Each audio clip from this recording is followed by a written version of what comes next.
Hello, everyone. Welcome to another Dropped Frames. It is, well, we're about halfway through December. I guess we got to figure out when we're going to be doing our December shows, but we'll do all that a little bit later today, as well as discuss all the news and everything we've been playing, because we got a special little sponsored segment here at the start of the show. I'm very excited to welcome Warren and Greg from the Thick as Thieves devs. David was going to be joining us, but he is unfortunately ill this morning. But you guys just got off a plane practically from the Game Awards. How was it? How was the whole reveal? How are you guys feeling right now? I'll let Warren. That's an awfully big show and the 10th anniversary show. And congrats to Jeff Keighley on that for surviving 10 years. Absolutely. And getting bigger and bigger. Yeah. Lots of amazing games shown.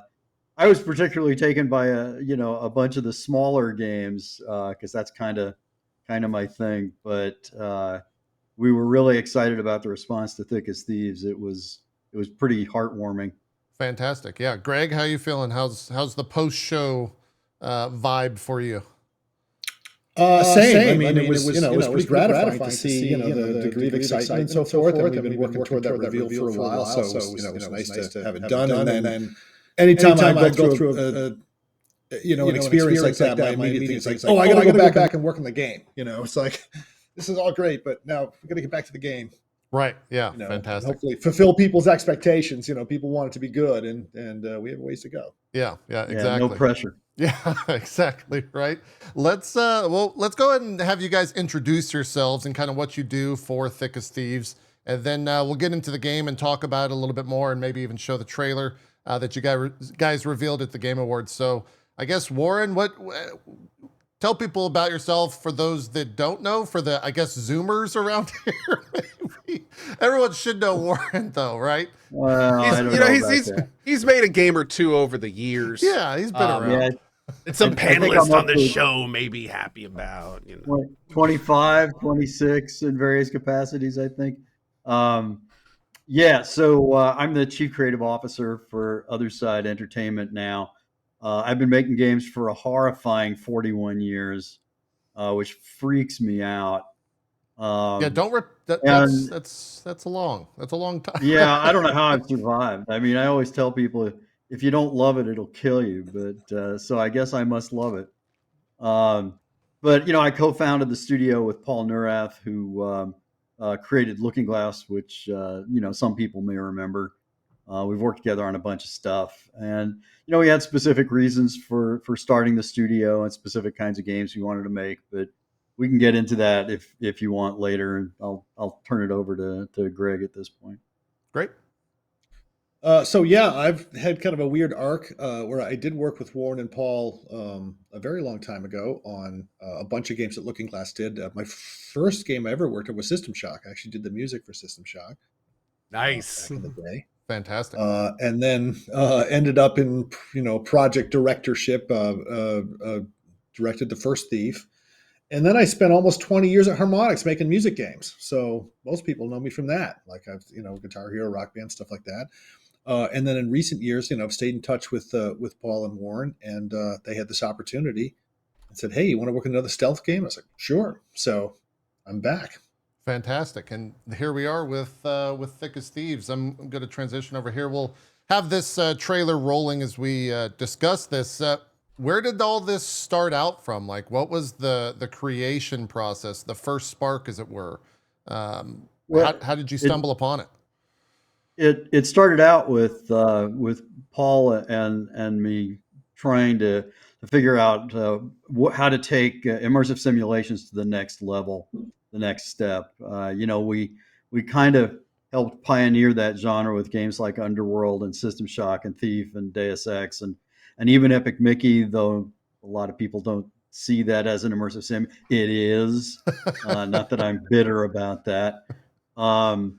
But we thought about it for years. I've been thinking the next logical step was multiplayer. You don't play a D&D game alone. You play with friends and tell stories together. And since that's part of my view of immersive sims, multiplayer was obvious. The other thing about tabletop role-playing games is you don't just play them, finish, and move on to another game. There's a campaign element to them. So the idea of building a campaign as opposed to a standalone game was kind of obvious. There were some interesting pacing things. Immersive sims tend to be a little slow paced by design, and they're wonderful for that. But a modern audience might want a little more flow, a little more, pick up and go. Right. So we thought, let's make a game that's a little more action oriented. And then we thought where to start. Do we want to do a role playing game like Underworld? Well, there are plenty of role playing games out there. Do we want to do a shooter style game like System Shock? There are plenty of those out there. So let's go back to Thief. And we coined the term stealth action. We wanted to make a game that wasn't all waiting around for things to happen, but it combined stealth and action in some interesting way. And then we had to put the team together. So the idea started with me and Paul with those ideas, those high level concepts, but we needed a team to turn that into a, what do you call it? I think you call it a game. And so we wanted experience and fresh ideas. Yeah. So Greg, as he said, he was the game director on the original Thief, has deep knowledge of stealth games and Thief. And we brought in David, who I wish could be here today, because boy, does he deserve a lot of credit for what the game has become.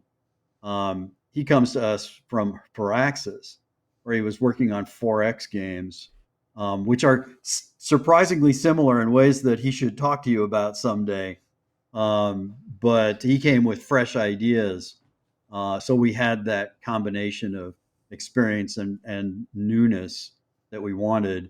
And then Paul and I, to be frank, kind of got out of the way and let an amazing team do their thing, and review work and talk to them about it. But all credit to Greg, David, and the team for making the game what it is. Fantastic.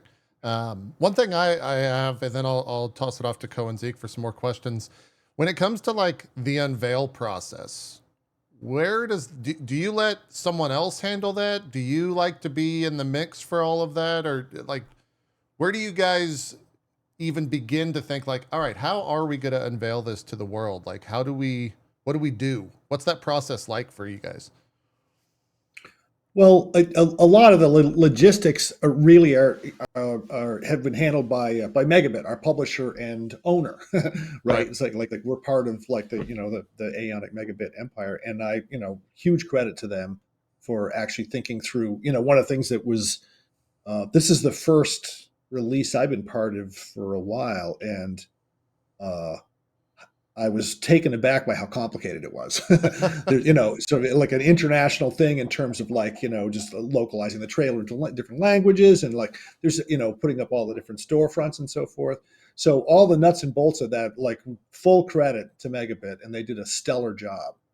For us, like the part that we were, involved with is like, okay, how do we want the game to be perceived? We were really heavily involved in the creation of the trailer. But that was our role. Other than that, we like showed up and, they told us where to go, and and we did our thing. Sure. Yeah. Cohh, Zeke, do you guys have questions for the folks? I do. I have. Well, do you have like 6 hours? We got it. 30 minutes. 30 minutes in. We'll keep it somewhat on point here. So here is my big question. So as many people has known, and I've talked about many times on the show, one of my favorite games of all time is Deus Ex. And one of the reasons it's one of my favorite games is because it showed me what the immersive sim genre is. And to me, one of the things that immersive sims do so well is they immerse you in the simulation of that character. You become that character, and you're analyzing that character's world, and you're playing it as that character would. Now, in my mind, when I first heard about the project, I was like, oh man, Warren Spector immersive sim, let's go.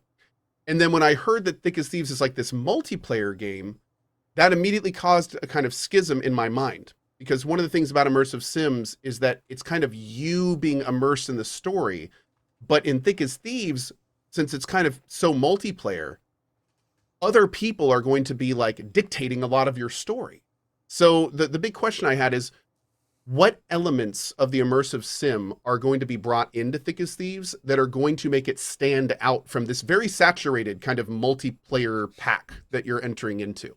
And how is that going to like construct the foundation of it? Well, I think you kind of answered your question already. There are lots of multiplayer games out there. There aren't a lot of multiplayer immersive sims. Um, and that alone, I mean, dropping multiple players into a deeply simulated world, deeply you can define, simulated you can define, but the dropping players into a deep simulation and seeing how each of them interacts with that world, how each of them engages with the world, I think is a strong differentiator. One of the other things about Other Side, we had a variety of reasons for starting the studio. One of which was we have a strong belief in the power of innovation and doing things that no one's ever seen in a game or done in a game before.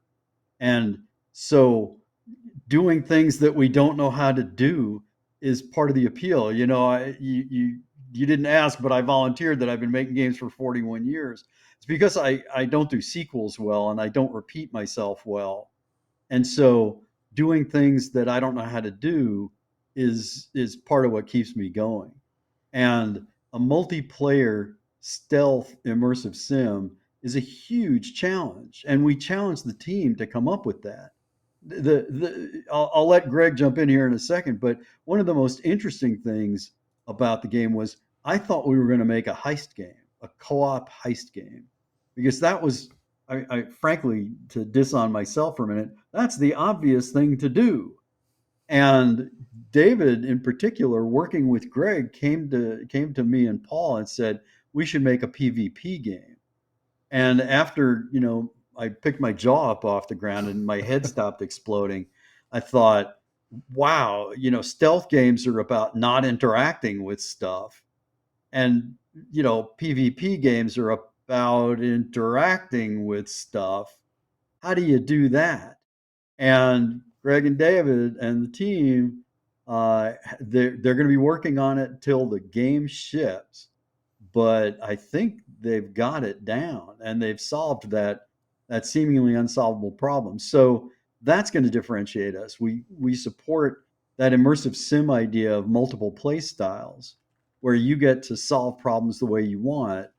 And well, I'll let Greg go further, but players screwing around with your plan is a really powerful idea that you don't get in a lot of other games.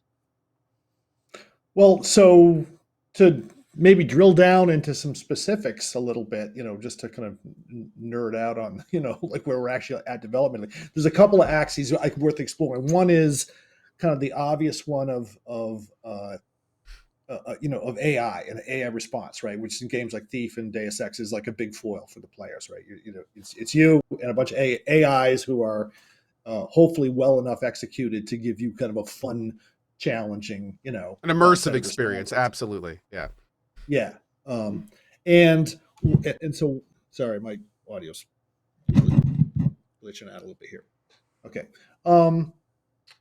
And so one of the things that kind of emerged pretty quickly, and we're still, it's difficult, we're still tuning, but this idea of like you have an AI, you have a guard, right, who's responding to you, and then there's other human players in the mix, and that immediately becomes this rich territory for fun, right? It's like you see the guard, the other player doesn't see the guard, you sick the other player, you sick the guard on the other player, or you show up right after some other player spooked all the guards and they ran to the other end of the manor, or it's like there's a lot of really, it's like it fits very much into the kind of emergence, right? The idea that you got multiple players stimming these guards or NPCs in unpredictable ways, which leads to these scenarios which are not planned, but often like really rich and detailed and awesome. Like things happening, like wow, like that you would never have scripted out. So that aspect of it is really challenging, but really rewarding, and is really working. The other one that we're still in the middle of exploring is this idea of, okay, you have a persona and you're inhabiting a persona, you have a unique skill set and so forth, and how do those personas between, like if you have different human players with these well developed personas, how do those smack into each other? Like, who gets the upper hand? If you have somebody who's got a disguise and somebody who's a second story specialist, well, it's asymmetrical. How do those things, relate to each other in ways that are entertaining, where nobody's dominant, everybody feels like they got a clear shot at it. And if they lose, they lose for for reasons that they understand and agree with. So those are the two things I would say, the two kind of really interesting aspects of immersive sim as applied to this multiplayer experience. Yeah, one other thing, in the spirit of not letting you guys get a word in edgewise, part of the immersive sim thing for me is the concept that playstyle matters. I mean, I wrote up a 12-page manifesto that no one would read, and finally I narrowed it down to like those two words: playstyle matters. And the way you decide to play in an immersive sim like Deus Ex or Epic Mickey determines the unique experience that you have. Again, not that I'm bitter. Yeah, no, there's no chip. I don't see a chip on your shoulder or anything about that. No, not at all. Not at all. If you listen closely, you can hear Warren dying on the hill in the background. But part of the deal is every player creates a unique experience. And part of that is creating a game that supports multiple play styles. In Deus Ex, you can fight, sneak, or talk. I mean, I could talk about that for days, but that was kind of the high level idea. And in Epic Mickey, it was draw and erase. And in Thick as Thieves, Greg and David and the team have really done a wonderful job of supporting multiple play styles. And this gets to your question pretty directly. If you want to be a hunter, going directly after other players and knocking them out, or I'm not going to give you tactics, but knocking them out and stealing their loot, and that's the way you get stuff. You can do that. But if you want to be a ghost and I'm going to overstate to make my point, never be seen, that playstyle is supported too. So you can see how those two playstyles, even in a multiplayer context, would result in completely different experiences. And that's also something that other games don't provide. The other thing, and then I will let you ask another question. One of the other things about immersive sims that's kind of hardwired, it's a little less systemic, is the idea of alternate paths through the map. And so you can see where if you're up on the rooftops, you'll have a different experience than you do if you're down on the street. And you'll have a different experience on the street than you would in the sewers. So you combine different play styles with different routes, and you got an immersive sim at some level, and multiplayer just adds to the chaos that you have to plan for. I think it totally works. And none of this came from me. It all came from the team. So yeah, you want a team that's coming back with better ideas than you have, or when you suggest an idea, they say, "Oh, we thought of that 3 weeks ago," and that's what this team does all the time. Awesome. I love it. I was with you guys when we had that call earlier last week, and one of the questions I had about the game specifically was, how long do the matches go, and how do they end? So that's the short, unsatisfying answer is that we're still messing with it and tuning it. But I can tell you what the ambition is right now. It's between 15 minutes and a half hour, and we don't expect it to go much over a half hour. And right now, the way it's triggered is like there's a main quest.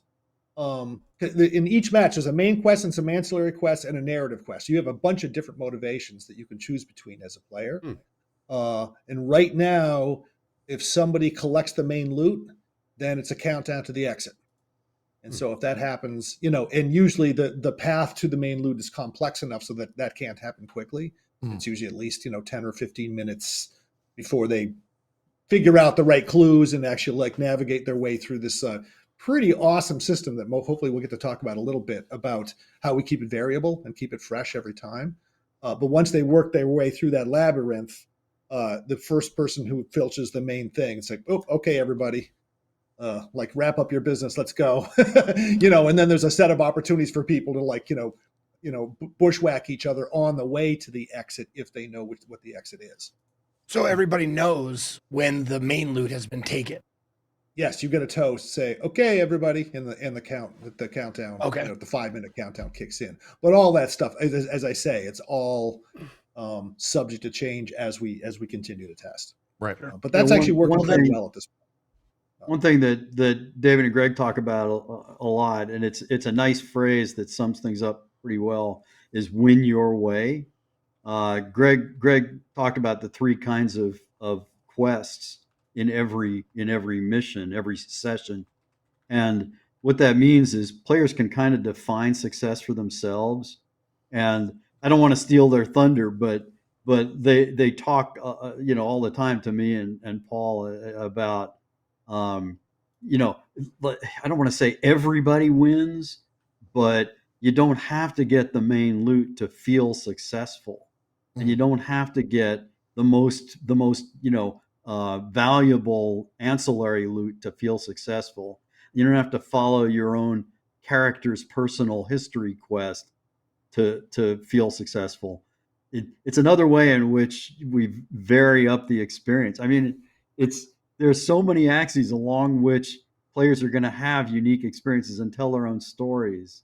It's sort of like, the experience of playing a tabletop role-playing game where some of the most fun is screwing over the game master. In this case, you can kind of screw over not just the other players, but the game itself. And it's a feature, Well, we have a theory about our players, and I hope this theory is true, is that there's a lot of players out there in the world interested in a game like this, where like a lot of the entertainment they get out of is being immersed in the world. Like, this is a fun place to be. And what we suspect is there's a lot of players that are not so interested in a zero-sum experience. They want to win, they want accolades if they win, and so forth. But that there's some space and flexibility for them to kind of do their own thing, and engage in direct PvP competition if that's what they want. But also, we'll probably get into this, but like if they just want to pursue the narrative arc of their player, that's available to them as well. Right. And over the next year plus, we will figure out how to strike this balance. Right. Yep. So I got a couple related and unrelated questions. Real quick, I would be remiss if I did not ask this from the godfather of the creators of themselves. I get asked all the time for a short definition on why 90% of the games that have similar mechanics aren't, and why 10% of them are immersive sims. So I'd love to ask you, Warren, how do you define, in just a couple sentences, what is an immersive sim? Couple of sentences. I have like a 2 I know. That's what I usually end up doing. When people ask me what an immersive sim is, I usually end up doing like a few paragraphs. So I'm wondering, like, do you have a distilled version? Because I've had a lot of trouble with that. So maybe you've been better. You didn't attend this lecture at Cambridge that he gave? I'm getting a message from PR in all caps. It says, "Why did you ask that, Cohh?" Okay, I'm making this up as I go. I reserve the right to change my mind as I think about it, and damn you, I will. But in my mind, an immersive sim, it starts with removing as many barriers to belief that you are in the world as possible. Removing barriers, which means never thwarting player expectation.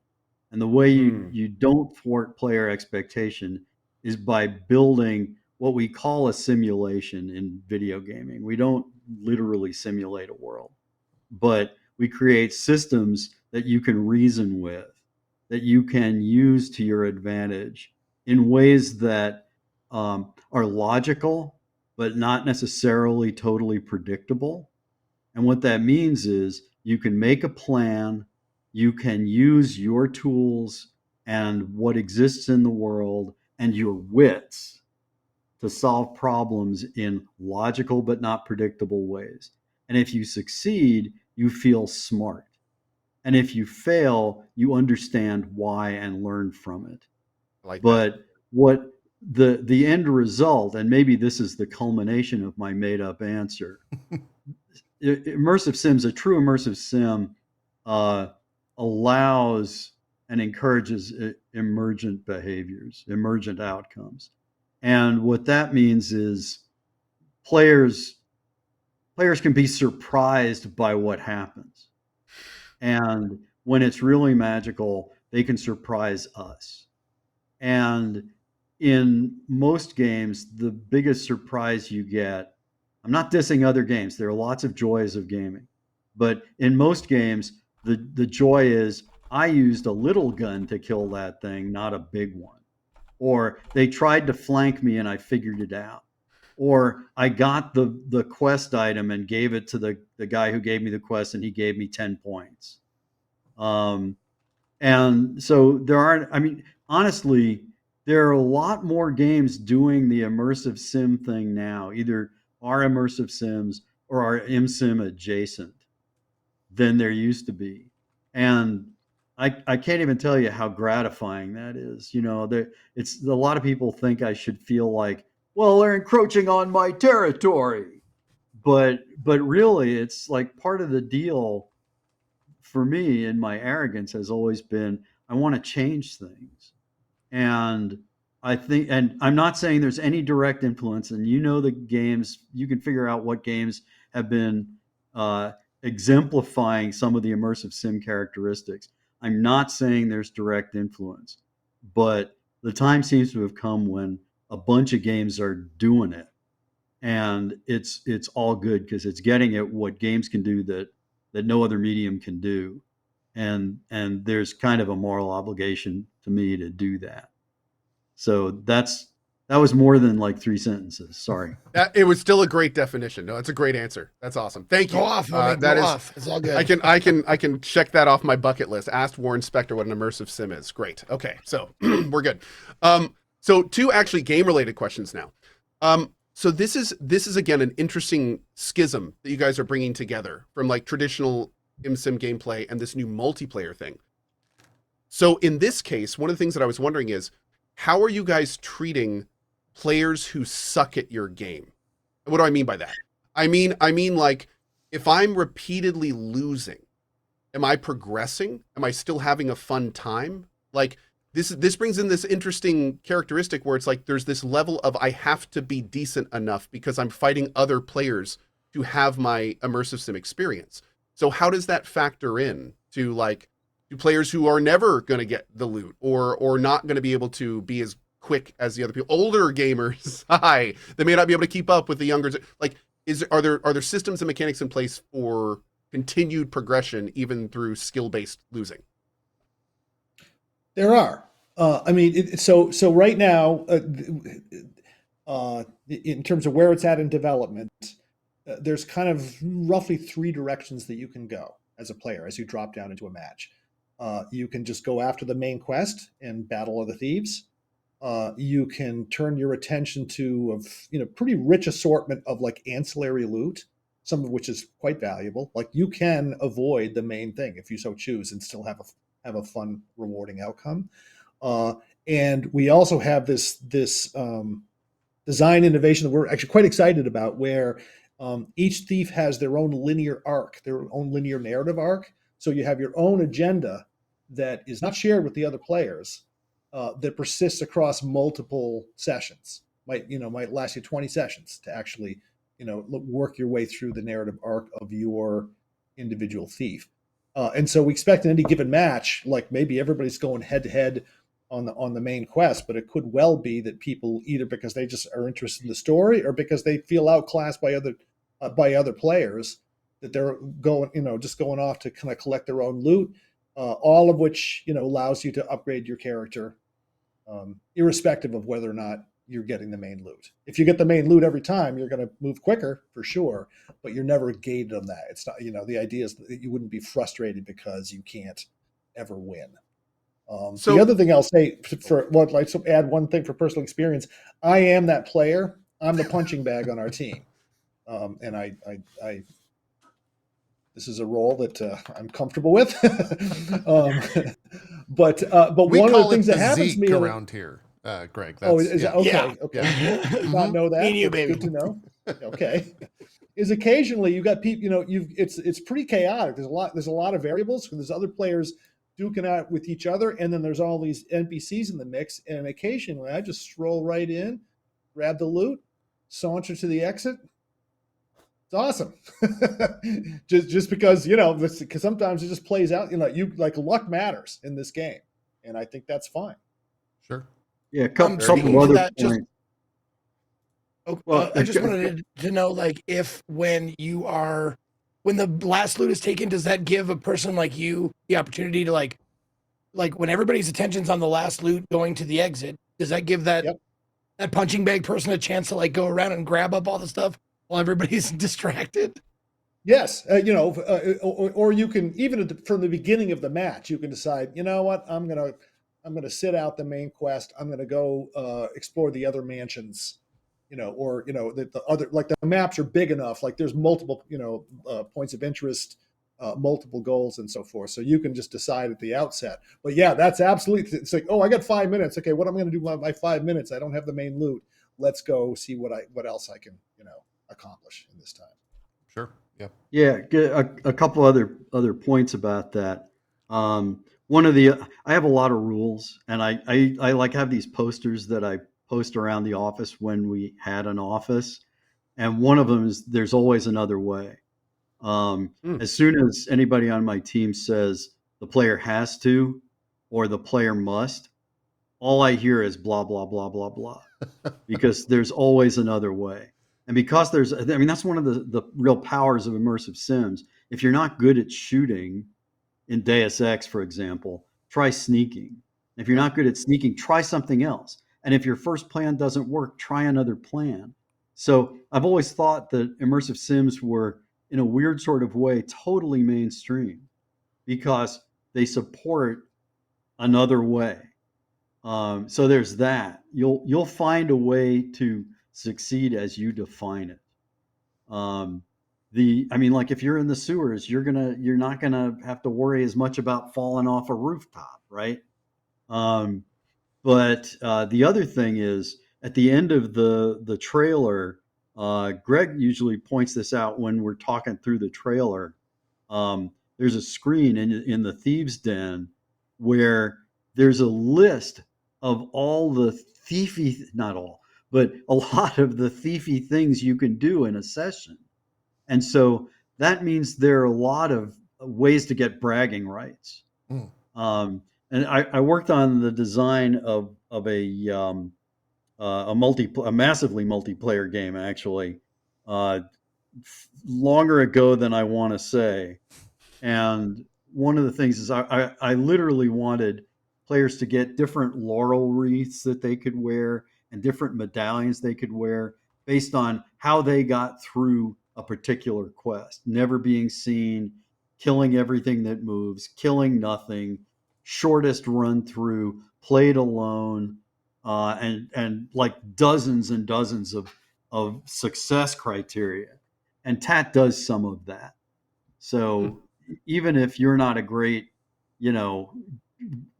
hunter, you might be a great ghost. If you're not a great ghost, be a great sewer crawler. If you're not, there are a variety of ways to succeed, which I think will make the game more appealing to.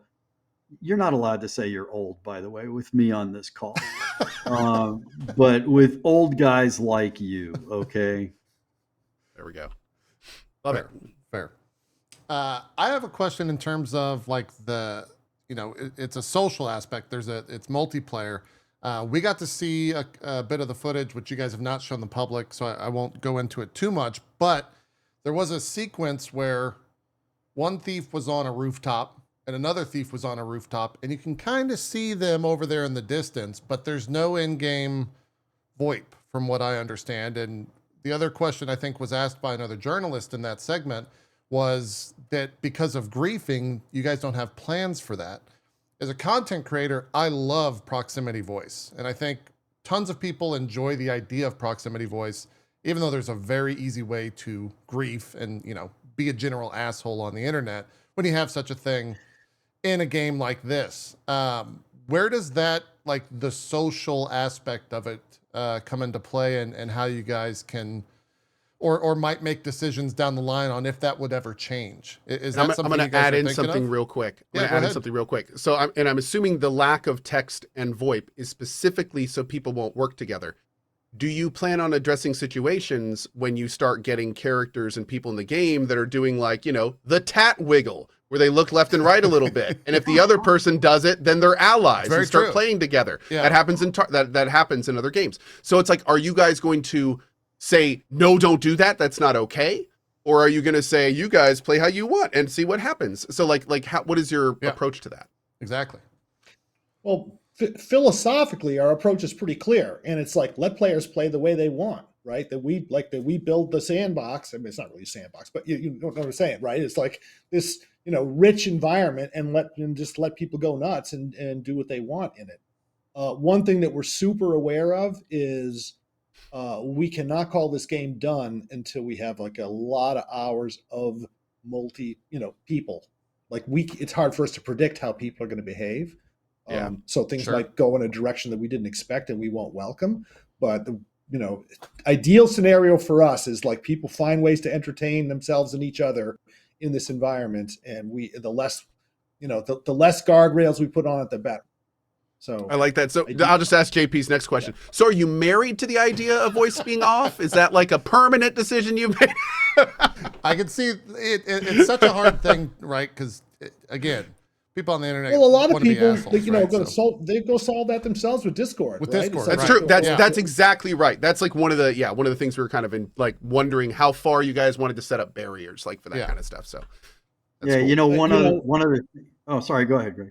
Well, I was just going to say, like if during testing that became apparent that we had to do that, then that would be a sad day, and I hope that day doesn't come. Like ideally, people figure it out, and they love the game, and they figure out how to entertain themselves in this environment that we built for them.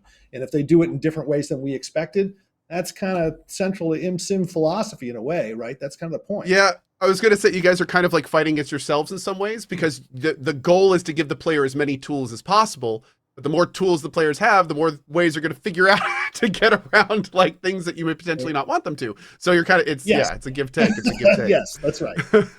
In my immersive sim lecture, there's a slide that says players will break your game. Sure. And that's a feature for us. But you mentioned, you've all mentioned streaming. Go figure. And another thing I've always thought is that immersive sims are perfect for streamers.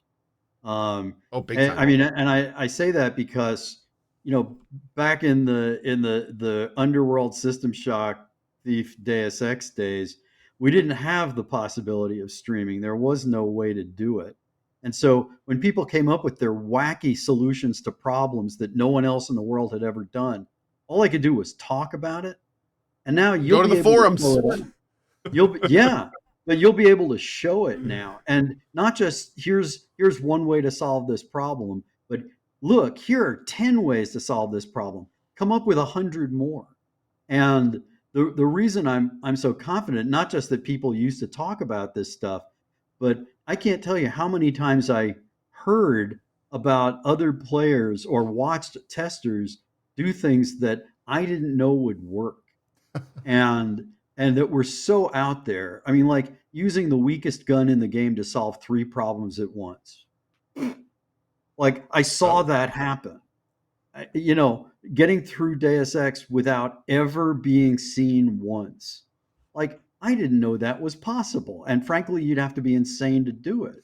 But you'll be able to show that, as opposed to, I don't even want to say most games now, but a lot of games, oh, look, it's another stream of someone doing exactly what everybody else did with a bigger gun, right, or a bigger axe. Yep. So I think it's ideal for the modern age. Sure. Yeah. No, awesome. and we see that in testing already, right? So, it's early days, but because a lot of us record our sessions and so forth.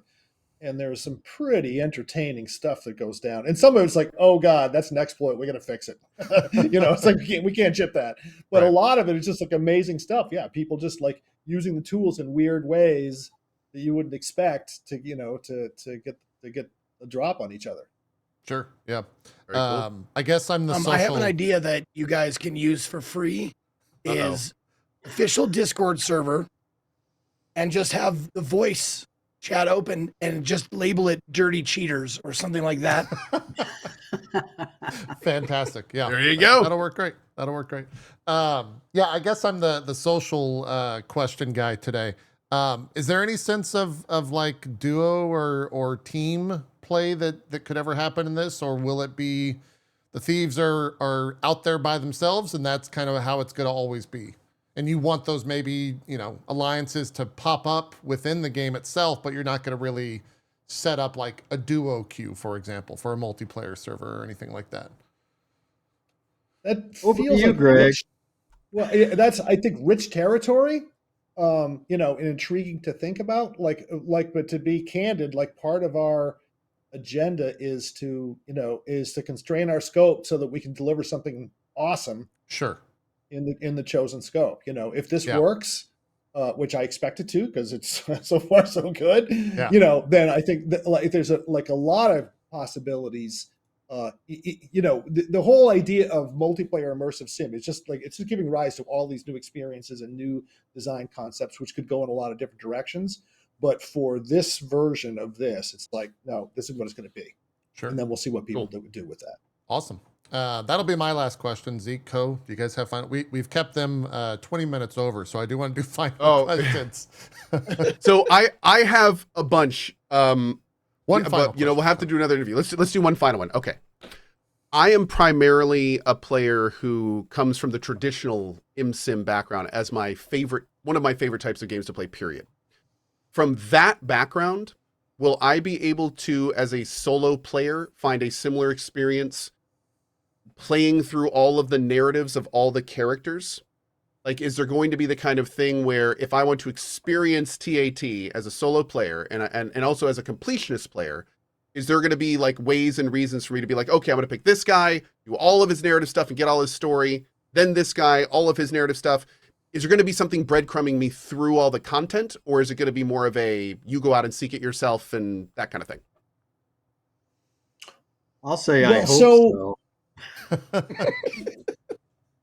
Okay. So good each answer. Each of the player characters will have a very explicit, linear narrative arc that you can, commit to and work your way through. And what we expect is that, players will do one and then they'll move on to the next one. They'll do them all. And we haven't made any commitments, but we would very much, things like additional player arcs and, as DLC is very much what we're thinking. Because cool. Okay. Like the narrative backdrop of the world, and this is something where we very much took a design lesson from Thief, is it's a rich, deeply realized world but not through exposition. You just learn about these little details from a poster on the wall or an overheard conversation or a letter you read, but all that stuff is all crafted to fit together behind the scenes. So there's lots of opportunity for us to extend it in new and different directions, in the future. And we would love to do that. Awesome. Very cool. So it is primary. It's a multiplayer game, right? It's not. We don't want to misrepresent it as like being like Thief or Deus Ex or whatever. It's not. It's a multiplayer game, but sort of with this solo narrative experience kind of integrated into it in a way that we've never really seen before. So, this is a very unique project, for sure. For sure, yeah. Part of the reason to do it. Sure. Yeah.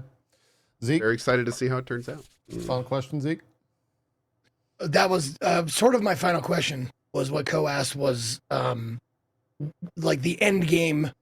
Like people love to max level quickly, and if they max out like everything, like is there a max out for characters, like, and what is the carrot on the stick after that? Yeah, like one of the things I was thinking when I first heard about this is like, if you complete everyone's narrative arc, is there like a set of missions that opens up that involves all of them that you don't get unless you do all the previous people? Like, is there building kind of stuff between the characters, or are they each an island kind of thing? That's an interesting idea that we'll take back to the lab. Fantastic. What we want to hear. Well, I think we've kept you guys long enough. We really do appreciate you joining us here. This was a sponsored segment, but like, I don't know why, to be honest. Yeah, thank you guys so much for your time. Like, this has been amazing. Yeah, it was fantastic having you guys on. You guys are welcome back to join the show whenever. Timeline-wise, what are you guys looking at here for Thick as Thieves? When's the next we're going to hear? When can we play it? And also, yeah, when can we play it? Well, that's an interesting question. We might be able to get you in a little early, but it's going to be sometime in 2026. Okay. Fantastic. Cool. Best thing to do now, and this is the hashtag ad here. Go over to Thick as Thieves. Make sure you guys add it to your wish list. You should be able to find the link in the chat, in all of our chats right now, which will just take you over to the Steam page. Congratulations to both of you and the entire team once again on the reveal. It was a pleasure to have you all on the show. Any final words you guys want to put out there? I just want to say how. Oh, go ahead. I'm sorry. Yeah. No, I can wait. I was just going to say thank you guys so much for coming on and being like so clear about this. I just wanted to say how much like it's so amazing seeing what it is and then hearing about what you guys have done. That's all. I'm sorry, but you go ahead. I totally misheard. No, I was just going to say I'm thank so you for sorry. having us on. This was it was really fun. It was it was fun to talk about it. And yeah, we've been waiting a long time to talk about this. It's great to get the chance, and you actually asked some questions that we haven't been asked 100 times, which is which is always fun. I like it when people try to stump me and get to see how I do. So I'm going to be thinking about a 3-sentence definition of immersive sims for a while now. Thanks a lot. Please send it to me when you get it. I need it as soon as possible. I'm sure we'll be talking about it more and more as Tat comes. I told you, no one will read my 12-page manifesto.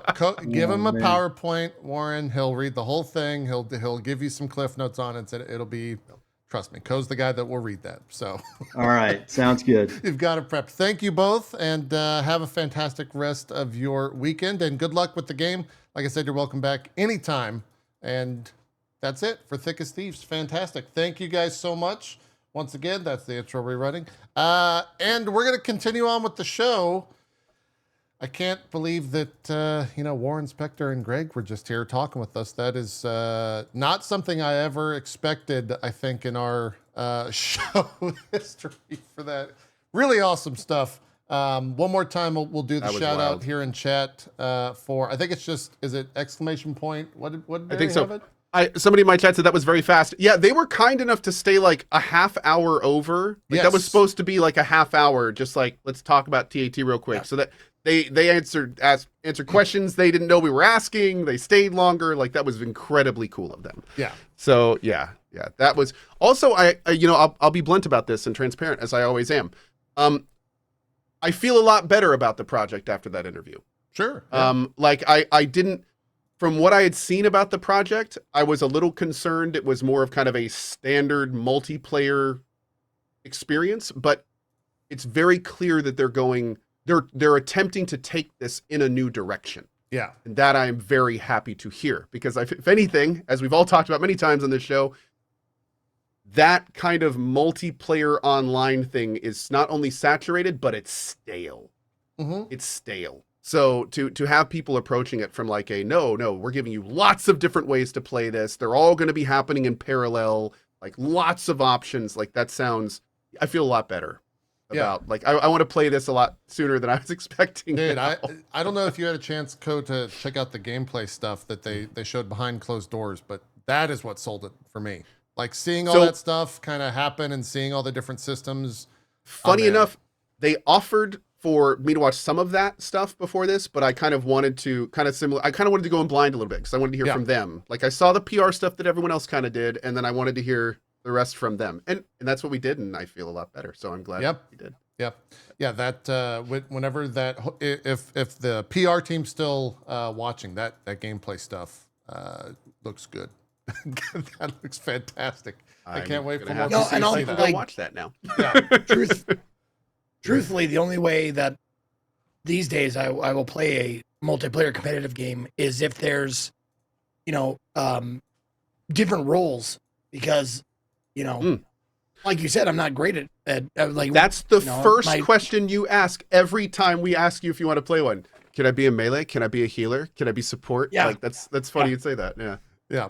Yeah. Every time. No, I love that he said he was a punching bag because I'm like, bro, yeah, bro, let's go. It's like if I play the game or when I play the game, because they said we might get an early look, which would be very cool. Yeah.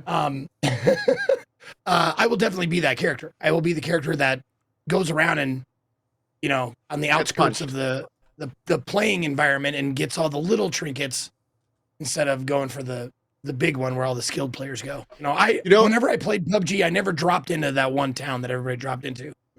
It's interesting because there's a lot of like Tarkov vibes that I was hearing. Cause like I some of my favorite Tarkov rounds were the ones that I would sneak around, get amazing loot and get out before anyone saw me and I didn't see anyone else.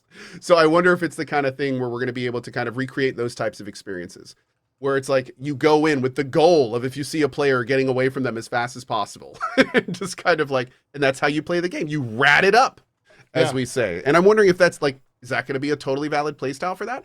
With the main story stuff, like if the thing that makes me very interested in this game is if they make that main story stuff like really interesting and intuitive to make us want to play through the story of every character, then you're going to be playing against this interesting mix of like people trying to rat, people trying to get the main loot, people doing their main stories, people maybe doing completely opposite things, and like having that be the players you're going against and not just tryhards all the time.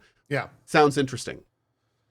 Especially if they can incentivize those narrative things enough. And it also leads to the interesting thing where it's like, are there going to be players that are like just going after people doing narrative stuff and becoming like antagonists in their story? Right. Like right.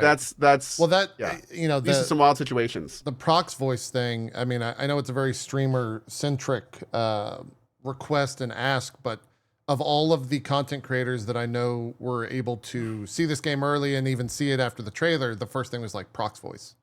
Like, I would love to be able just to talk to people. The really interesting thing here is you could have an argument for having other players be the ultimate immersive sim experience because they are the wild card. They are the thing you can never expect what they're going to do in most cases. So by not having any form of communication between the players, that's an interesting choice. And honestly, I'm going to be blunt here. I don't see them keeping it. Yeah. I don't see, what I'm thinking more is they maybe put in some kind of like hand sign language where you can press like keys a and like hold up or something. Exactly. Yeah. So you could like, do like a stop or like want to join or like, want to roll together. Like, yes, no, being able to, because it seems weird with two humans standing in front of each other and they can't communicate in any, players are going to find a way around that. Yeah. They're gonna do the Tarkov wiggles. They're gonna do the crouches. They're gonna find a way around that. And that's gonna be odd, and that's gonna pull you out of the immersion. Yeah. So I have a feeling they're going to change that in some way. Not necessarily maybe VoIP or stuff like that. But I will say, like, localized VoIP in that game where like you run off and their voice gets less and like, Dude, you whisper and people can only hear a little bit around you. That could be kind of awesome. The like imagine if they put in VoIP and the guards could hear it, and even crazier if they could pick out words that you're saying and react to those words. So if a guard heard you say like, these days I wouldn't be surprised. But I'm just saying, like, you want to talk about an immersive experience. Imagine you're talking in VoIP to your buddy about killing the guard, and he's like, "You're gonna kill my ass? What did you just say?" like that could be kind of fun. Yeah. No, that's exactly what I was picturing. Like, if you put voice in the game, make it detrimental. Make it like so it's possible that the AI make it real. Make it immersive. Make it so if you actually were talking to somebody, if you whispered too loud, the guard would turn around and like that kind of stuff could be cool. Yeah. It'd be fun. We could have said that when we were talking to them. Trust me, nothing we're saying right now they haven't thought about. What they made it clear is that they're at the phase where they need to see the game tested with a lot of people to make those decisions, and that's totally understandable. They want to have all the facts before that's a major decision, turning on player communication. So, as they said in the interview, they said, we need more data before we make a decision like that. And that's, Yeah. That's cool. And they got time. Makes I mean, sense. again, They it's got a lots of time. 2026 They got a year. Yeah. release. Yeah. Yeah. They've got nothing but time. So that game definitely looks really cool. I cannot wait for others to see the game. In the off chance if they're still watching, if you want to know how to do that properly, take your team for a day, give them the day off, and just play Lethal Company with each other. Just everyone load up into Lethal Company, see how the voice comms work in that game, and that is a great basis for any immersive sim. It's true. Like the audio in Lethal Company is to this day one of the better ones ever done. It's crazy. It's so awesome. You're right. It's so awesome. Yeah. We had a blast just with the proxy. We got to play again, by the way. Well, they've updated. There's like a billion mod. It's not even the same game, dude. anymore. I played it recently just for an hour for a sponsored thing. It's a completely different. Like we have to play that game again. Yeah. Yeah. There's also a ton of games that are actually like kind of copycatting it. Abiotic Factor. Yeah, I've played that as well. Yeah. Did you? We played I think we Abiotic played that Factor together. Yeah, didn't we? Have you seen the recent trailer for Abiotic Factor? Is it updating? It or looks like something? Abiotic Factor 5. Oh, really? It's it's a completely different. Like what we did was like the tutorial of what it is now. You like go to alien planets and get weapons and do expeditions and stuff. It's a completely different thing. So yeah, we got to play that again too. Yeah, fantastic. Well, let's move on and talk about everything else that's been going on. Cohh, we talked about this last week, Zeke and I and Max, and it was funny because we covered the stream together stuff with like everyone's viewership being added and how it kind of comes down to the directory. And at that time, we deduced that it didn't matter. It didn't bring people up. It kept everyone in the directories with their actual viewership. But in the followed list, it was everyone's combined viewership. Oh, that's only in the followed list. No, it turns out they I was hadn't gonna say, I fully, didn't think so. they hadn't fully like pushed the entire product because it's in the directory. And Yeah, so it absolutely is. It's a much bigger thing than I saw. I think NMP, I retweeted him, and essentially like if the three of us were to go into stream together, like kind of like what we did for the Game Awards on Thursday, that would be 3 streams that would have 15,000-ish viewership. We could go in, take the top slot in talk shows and podcasts. We could put someone in just chatting and probably take the top 10 slot. And then we could have someone that just hops from game to game to game, whichever game we're talking about, and take that slot. And like, there's so many ways to exploit it. This system it's highly exploitable. We're already seeing it exploited by some of the company sites that are then joining with smaller streamers that they're promoting and then blasting them up the rating. This system is a great example of everything we've been seeing in Twitch for the last few years. And that is they are, with guest star, with collaboration, they are pushing a narrative. They are wanting streamers to stream together. They are wanting streamers to collaborate. Now, I don't know if there's just some giant financial reason in the back end. Maybe there is some big reason, maybe they have metrics on streamers that stream together are more successful. I don't make more money, may play more ads. I don't know. But it is clear that the platform is pushing people to do this. With this recent change, they have now essentially said, if you are a solo streamer, you are at a disadvantage. Yes. If you do not stream with other people, you are at a disadvantage. There are going to be people who would have entered what are called the Kingmaker slots, what we've always called them, the top 3 positions in any game. That's the one that gets the most followers, especially if it's a new big game. They get the most new viewers coming to Twitch that may not have any idea who anyone streaming is. Those slots are now able to be taken by multiple people in the same group. So it completely skews and completely robs, in some cases, these giant progression opportunities that streamers have had over the years, and changes the field in that regard. And there's no way to get around that. So, like, one of the things is people ask me all the time, how did I get big? The way I got big was having thousands of small victories over the course of 10 years. And every system that comes in like this stream together is taking hundreds and hundreds of those potential victories I would have gotten away. Yeah. So it's, so it's that kind of thing. And so I'm not a fan of the number. I love the shared chat. Yes. Shared chat stuff is cool. I like think that's it a as great well. feature. I think it works well. I think it needs a little bit of fine tuning, but it's cool. But anything that changes where people go on the follow list and the main list, especially in a way like this, that's so heavy handed and so incredibly like angled towards a type of streaming, it's just a huge red flag. Like it's yet again another like nail in that coffin of traditional streaming, because that's how, if you're going to progress, you can't like not do that. Like it's in zero streamers' benefit to not seek out other people playing the game and join together with them so they both get rise in the rankings and they're both more successful. Yeah. If you're not doing that right now and you're trying to succeed, you're shooting yourself in the foot. I I agree. mean, if I was trying to get metrics, I would be messaging all the people of games that I would be playing and being like, hey, I know we're both playing single player games, but you want to sync up and talk while we do it? We'll just hang out in Discord and we'll stream together. Yeah. Cool. So now instead of both of us being like 9 and 15, we'll just both take the top slots because we clicked a couple buttons in our dashboard. Yep. Which, Yeah, that's screwed up.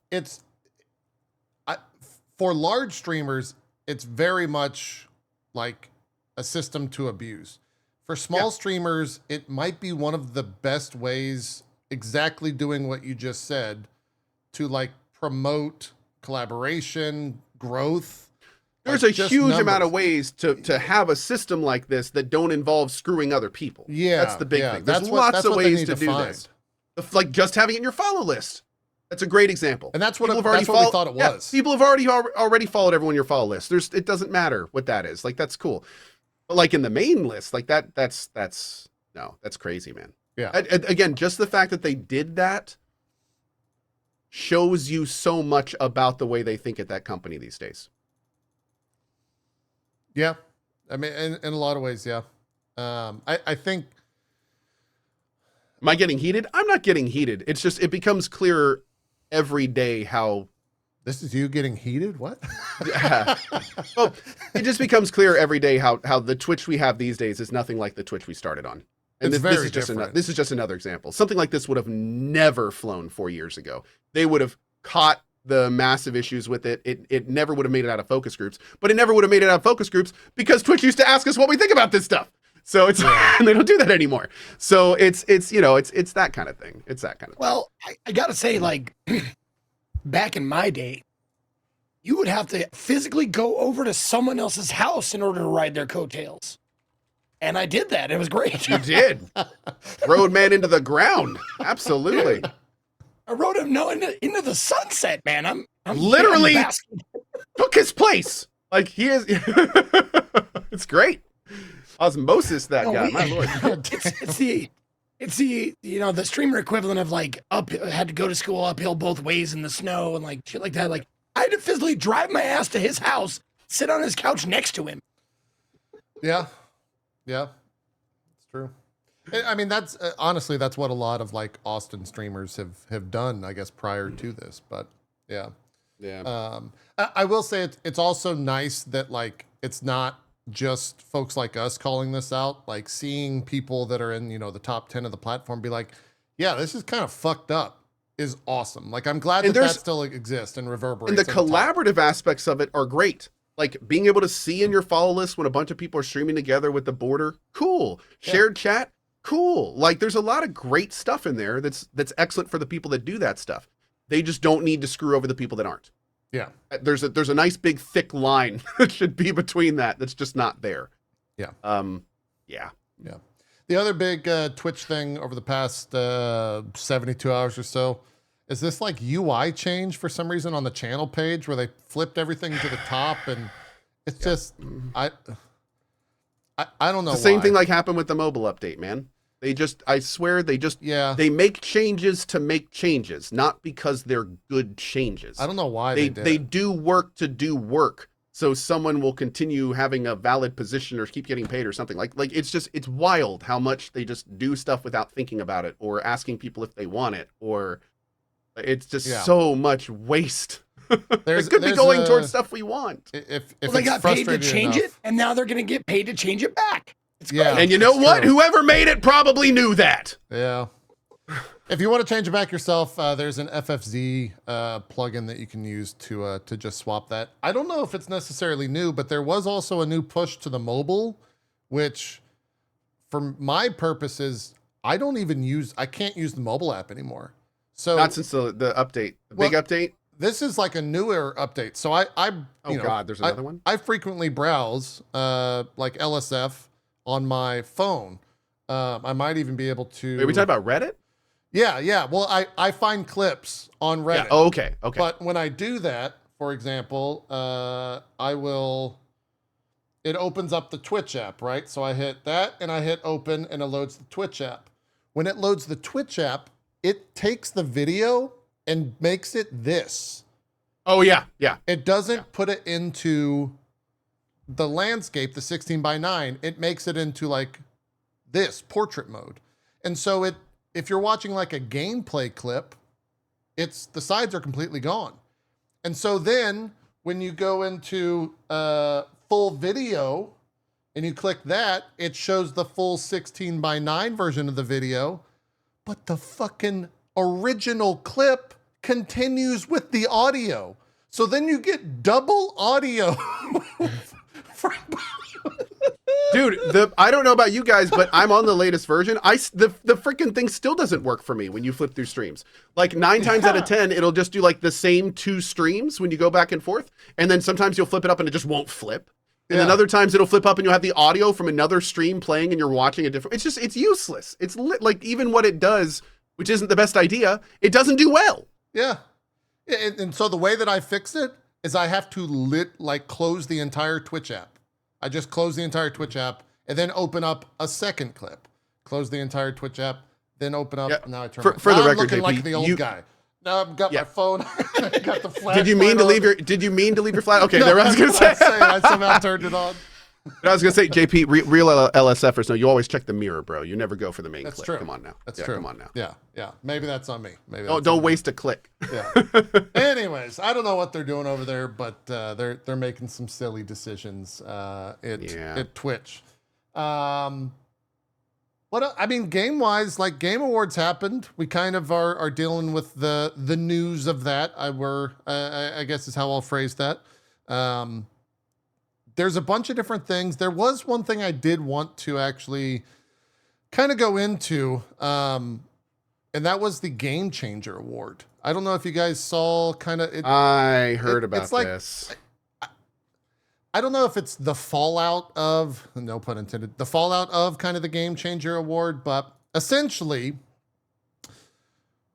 it came to be that the day after the show, the person that kind of did this digging and found he didn't really do much digging. It's pretty out there in terms of how public facing it is. But the person that posted all this stuff kind of does have an axe to grind against TGA. So he's got his own motives for that to begin with. But the problem that he presented was that the person that won the Game Changer Award this year, whose name I am unfortunately blanking on. Yeah, first name Amir, is actually a employee of Tencent who works on the business dev side, whose job is basically to look at studios to acquire. So he did, it just comes across as because at the same time, he did also get 3,000 plus people jobs in the industry, right? You can't deny that he didn't do that. He still did a good thing at the end of the day. But in so many ways, he's also kind of not causing those people kind to of a part of the problem. But he's kind of a part of the problem he's trying to There's a conflict of interest, maybe. Yes. Yeah. So and for the record, yes, we know that acquisition isn't firing people. Right. That's true. But there are still times when it does mean that, and there are times when there are redundancies, and there are times acquisition does not necessarily make more game dev jobs in most cases. Yeah. And in some cases can mean that the entire company is getting shuttered. Now, I don't know what Tencent's record is like with that. I don't know. I don't think they're an EA in that regard. Yeah. Where they buy companies to essentially shut them down, it feels like. But it is still it's a little weird. It's a little weird. And that also that brings up the uncomfortable question where it's is he there because he's affiliated with Tencent and they put him forth for it? It brings up all this uncomfortable, I don't know. It's just, and it sucks because what he did was awesome. Yes. And what he did was good. But now it's like, was he doing that to track where people were for his job so he'd know which ones needed to be bought for cheaper? I mean, you can. We don't know. You can get very like, maybe cynical with so. it very Like quick. you absolutely, it's exactly, and that's the problem. You can get like now that there's all this like these weird unknowns in that weren't there before. The situation gets a lot more murky. Where it was pretty cut and dry. It was pretty much like everyone was on board with it and everyone's good. But now it gets weird. Yeah, now it gets a little weird. No, they picked the right fucking guy to do it, like to give that speech because it got me. Oh, yeah, the me, speech was great. I was yeah. sitting there like, oh, this guy, he loves this. It's so good. And then you find this out, you're like, man, I want to take those tears back. So one thing I'm a little bit curious about, has the Game Awards or him responded to this? Like, has there been any? That I don't know. Yeah, 'Cause I'm a little curious. I don't think I've seen anything from it. It was a fairly, I mean, it's from a Twitter post. It's got like 40,000 likes. So it definitely is out there. It's not like it's unknown. Yeah. But I don't know if I've seen, or if they will ever even post anything about it.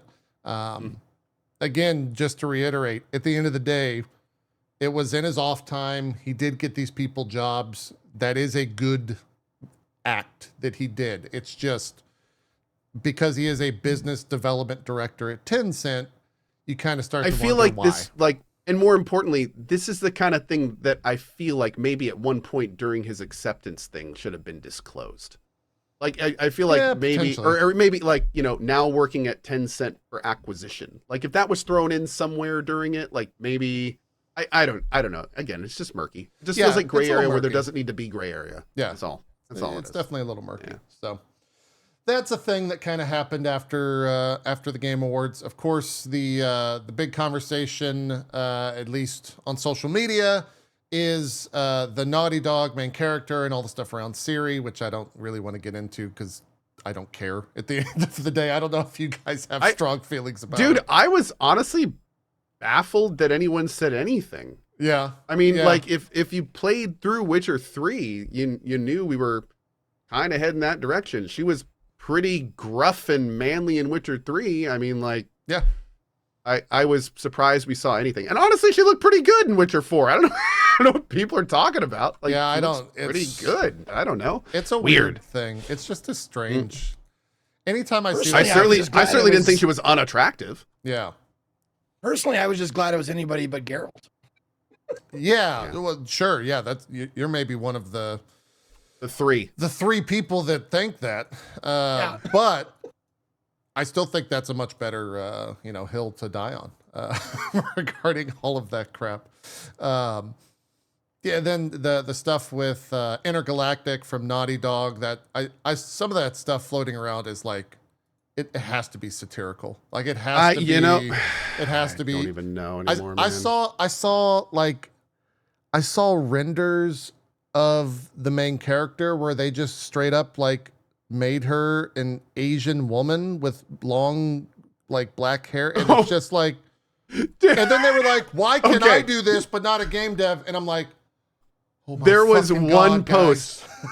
There was one post that I swear to God was a joke, but I later learned wasn't, and it made me roll my eyes so hard I almost had to go to the hospital. There's this post where it literally shows Siri's face on the left, and then someone literally took a picture of it with their phone and put on like horrible TikTok filters, like the washouts, the red thing, like it's literally the same thing, just with the overtly bad TikTok filters. And they're like, Yeah, this is what a real lady looks like. See, Western devs. and it's just like, Yeah, man, it's weird. It's weird. It's weird. what? The Is the that Nau- what you think? the Naughty Dog stuff, I think, has led to that video Oh, being no. like severely downvoted on YouTube. Not that like you can't even see downvotes publicly anymore. So It has to be bait. I thought so too, but it had like 14,000 likes, and then you start looking at the Yeah. replies, and even if it's bait, there are so many people that don't think it is. yeah, There are an uncomfortable amount of people that do not think that kind of stuff is bait. yeah. It is wild. Yeah, don't go into the comments on those posts. It will depress you. Or I find some comedy in it, but yeah, Well, yeah, depressing comedy. It's like- they're not it's true. mutually exclusive, JP. it's true. Yeah, it's a nightmare. It's a nightmare. So all that stuff happened, or is happening, at least on social media. The Elden Ring Night Rain folk announced that there will be a network test coming in February of 2025. Registration will start on January 10th. It's not like anything else is happening in February. Elden That's Ring, fine. Night Rain folk. It's not like it's going to have 6 of the biggest releases every single freaking week of that month. But Hey, yeah, want to come play our awesome thing in February to check out the new game? It's just like, yeah, what? yeah, Did you not look at the calendar for February? yeah. It's a little busy. No, I'd love to, but no. Yeah, it's a little busy there. What else is out there for news? Game Awards. I guess there is the Game of the Year discussion. I saw a lot of that. Folk are. Yeah. I kind of want to steal what Zeke said. If you think, I agree with him. If you think Astro Bot isn't like Game of the Year worthy or material, it's because you haven't played it yet. Like I truly believe. That was statement. what my pretty much thing has been. I've been asked so many times, what do you think about Astro Bot winning? And my response is, I haven't played it, so I can't really comment on it. Everyone I've talked to who has played Astro Bot says it's awesome, it's incredible, it's an amazing experience. I look at Astro Bot, it looks kind of like a general platformer. It doesn't invoke that same level of awesome in me, but I haven't played it. So it's that kind of situation. Yeah. It's like the categories for Game of the Year, like being like story, graphics, music, blah. Like it was all pretty mediocre, pretty average. There was some good stuff here. Like the music was a bit of a standout for me personally. But like the one thing that was just like head and shoulders above the rest was just fun. That's like, it was hugely fun. Yep. Indeed. That's where I sit on that. It's still ongoing reporting because this was posted about 20 minutes ago, but I saw the start of this story this morning because I think it popped up in an Alana Pierce video, who's a content creator and used to work at Sony as a writer, no longer does at Sony Santa Monica. She was talking about how during the Game of the Year award, when it was announced that Astro Bot won, she saw a member of the team like visibly upset, crying because they ended up not winning. Now, that's a little bit presumptuous because Wait, of who? of the Wukong, the Black Myth Wukong team. They might have, who knows why they were doing that? Who knows what brought them to tears? A lot of people credit it to the fact that they didn't win, is what brought them to tears for not winning Game of the Year. And she says as such in her video. There's They could have also just had a big bet riding on it. maybe, yeah. The Game Science CEO, Feng Ji, let's go with. He went to Weibo, the social media, the Chinese social media platform, and expressed his disappointment and frustration with the loss in a pretty big rant. It was translated, and it came out that he had actually written an acceptance speech for Black Myth Wukong winning Game of the Year 2 years ago. The producer noted that he was extremely confident in the quality of the game and felt like he traveled to Los Angeles for the award show for nothing. Similarly, he questioned the criteria of what makes a game eligible for Game of the Year, but noted the nominee were all exceptional. He ended the post by celebrating his team and emphasizing the power of Chinese culture and talent. So, yeah. I was with them until the part about that the not deserving part. Yeah. Or what deserve, like that's a very veiled, like, oh, what exactly is the criteria of it? I don't know, man. It's I don't know. Okay, all right. So I wanted to actually go into this. We might.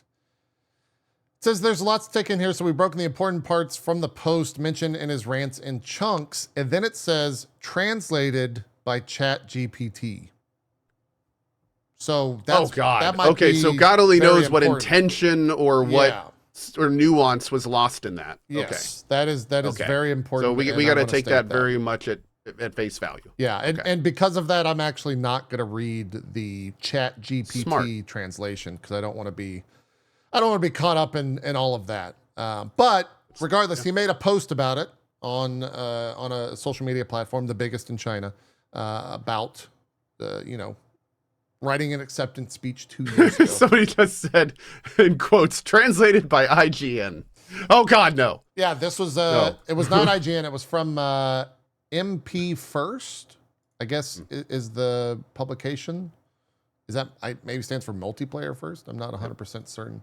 No idea. But they were the ones that translated this via Chat GPT. Speaking of AI, Cohh, you remember that Catly game that I asked what was that? And then you were just like, let's just go for it. I didn't see anything. Remember that whole thing from the Game Awards? Turns out that game has direct ties to AI, NFT, and blockchain. Fun. Okay. Perfect. It's like my 3 favorite things, Zeke and JP.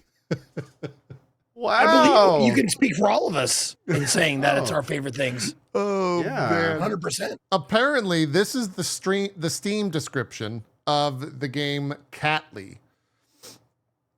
A cat open world with beautiful cats, period.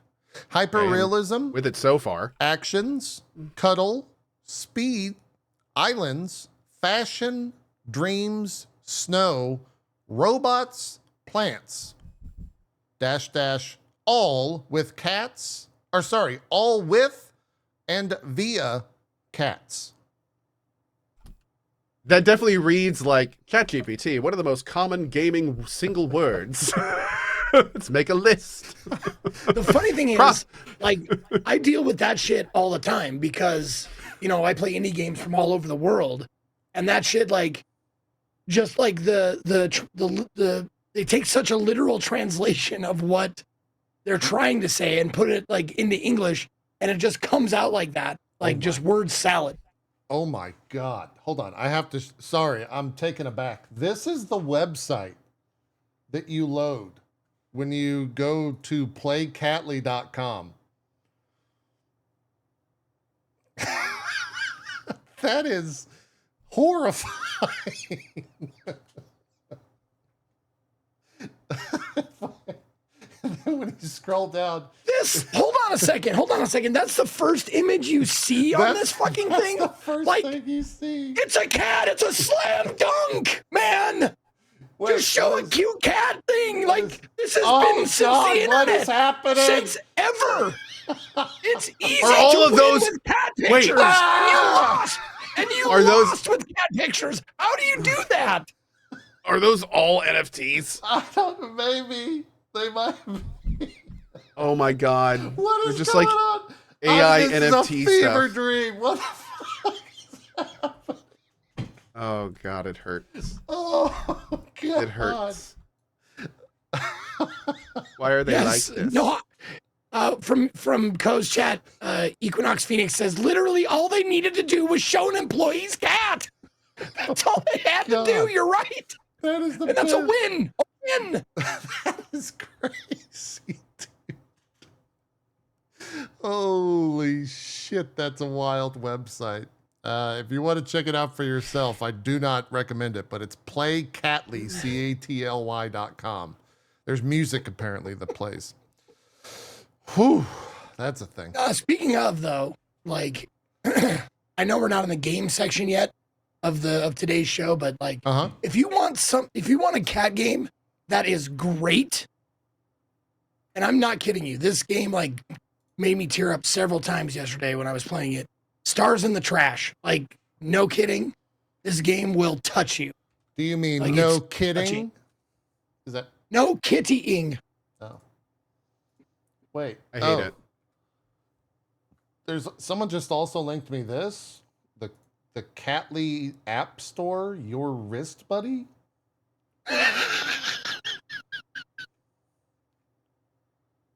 Jesus. Oh my God. Do you want to see what my cat would look like if it was a demon straight from hell? Look at that. I won't have a better segue. Cohh, I heard you're getting some kittens. I heard that's a I thing. am. Yeah. Yes. I went to like 2 different places yesterday and the 2 different adoption places, and none of them really had what we were looking for. We're looking for like young siblings or bonded pairs to like basically raise with our furry family and kids. Yeah. And then at the end of the day yesterday, my wife randomly finds this family that has 6 kittens. And we were just like on a Saturday. I was like, oh, can I just come over and see them tonight? And they were like, yeah, sure. We'll be home around 5. So I went over there, and out of these 6 kittens, I think we have found our 2 to 3 future family members. So Wait, Lane is actually hold going on. out today, and yeah. Cohh, you're only going to take 3? What about the other 2 3 cats? What about the other 4 3. cats? What about the other 3 cats? We already got animals and puppies. I can't bring all 6 Cohh, home. you're going to break up a family of 6 kittens? Only 3 of them. Damn it! Shut up! Don't do this to me. That's like, I will leave I will leave. I can't believe that's No. crazy. I'm already to getting me. enough of that from my chat. I don't need it from you. That's crazy, dude. I didn't know you were a home wrecker, Cohh. Okay. I mean, All you monster. hypocrites out there with 1 cat, shut your mouth. Okay, you already did this. You already broke up a family. You 1 cat owners. Cohh's wife, if you're watching, Now to be fair, I'm trying to get more than she is. She wants 2. she wants to. Oh my God, I didn't I know, realize you animal. married I a know. How did demon. I marry her? I know. What was I thinking? But you know, we get through it every day. We just keep pushing forward, and we just keep trying to Go here. Let me help you out here. Our 2 dogs are brother and sister. There were 8 in the litter. Okay. We took 2. So you too are a monster going to hell. Exactly. I just- Monster Okay, great. Club, Good. go. Thank you. Zeke, was that Perfect. message you just sent me real? You said you would take the other 3 to 4 kittens yourself Oh, if Cohh Zeke! drove them to Colorado? Zeke, you are such a good guy. Wow, that's I so, am so awesome. good. You I'm guys are that so kinda guy. sweet. I just FedExed them to you. That's fantastic. Hopefully they'll make it. Perfect. I will take them and I will love them.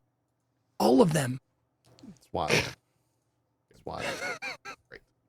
I'll be showing them next week on stream. You'll see them all. They're great. Fantastic. Fantastic. Great. I'm gonna hold you to that. From kittens to Bungie legal executives revealing that the studio has hired fans to save money because, quote, What an opening. fans would work for less. That was a I missed statement it. that Cohh came was out. laughing. Can you read that again? Yeah, sure. A Bungie legal executive, former Bungie legal executive, that's the important one. He was the chief legal Wow. officer, Don McGowan, revealed that the studio hired fans to save money in an interview with, who was this with? Not sure. This just in. X Corporation has found out that interns are free. They're firing everyone and just bringing in interns. It's amazing. The whole company is just going to be interns and one dude at the top. That's it. Yeah, Brilliant. This Brilliant. is like, it's unfortunately, I think, one of those things that a lot of people knew, but no one really like talked about. Especially in when I started in the esports industry, that whole industry was like, well, he's a fan. So it was pretty much the first, like, when I started in esports, the first 2 years, I didn't make a single cent. And then I actually like made money from it. And I was like, this is crazy. I'm making, and it's like, no, you dumbass. You just worked for free for 2 years. Like my brain didn't. That was comprehend streaming at the beginning, to be fair. Exactly. Yeah.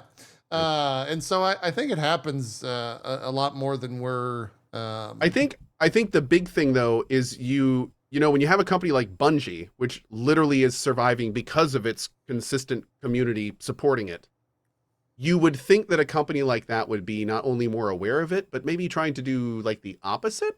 Yeah. Like if you're going to use people from your community, like put them on a pedestal and like make sure they're well compensated. And like I feel like you're kind of going after your own. Yeah. Doing what they're doing there, which is just such Well, a terrible way to do it. Because let's be real, how much money are they saving? You know? Yeah, it came out of a Bungie, former Bungie legals executive, but like this stuff is all over the industry. It's not just like it's all over Blizzard. It's all over, like, name a massive company in video games. They're doing the same stuff. And it's Not wrong. because you know, he's just stating the God's honest truth.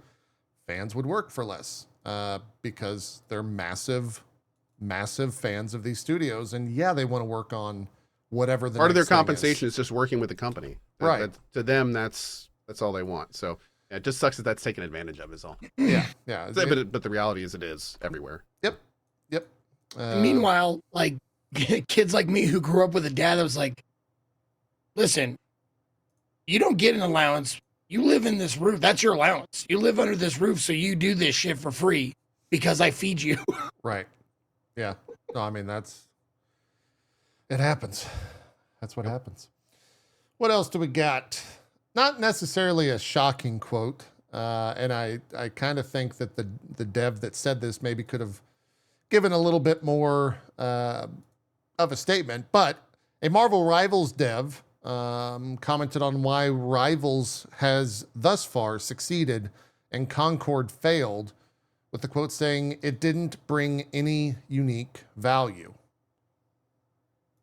I think what he really should have said is, it didn't have the Marvel IP tied to it. Yeah. Oh, that's a real dumb comment he made. Yeah. That's a real dumb comment. Yeah. Yeah.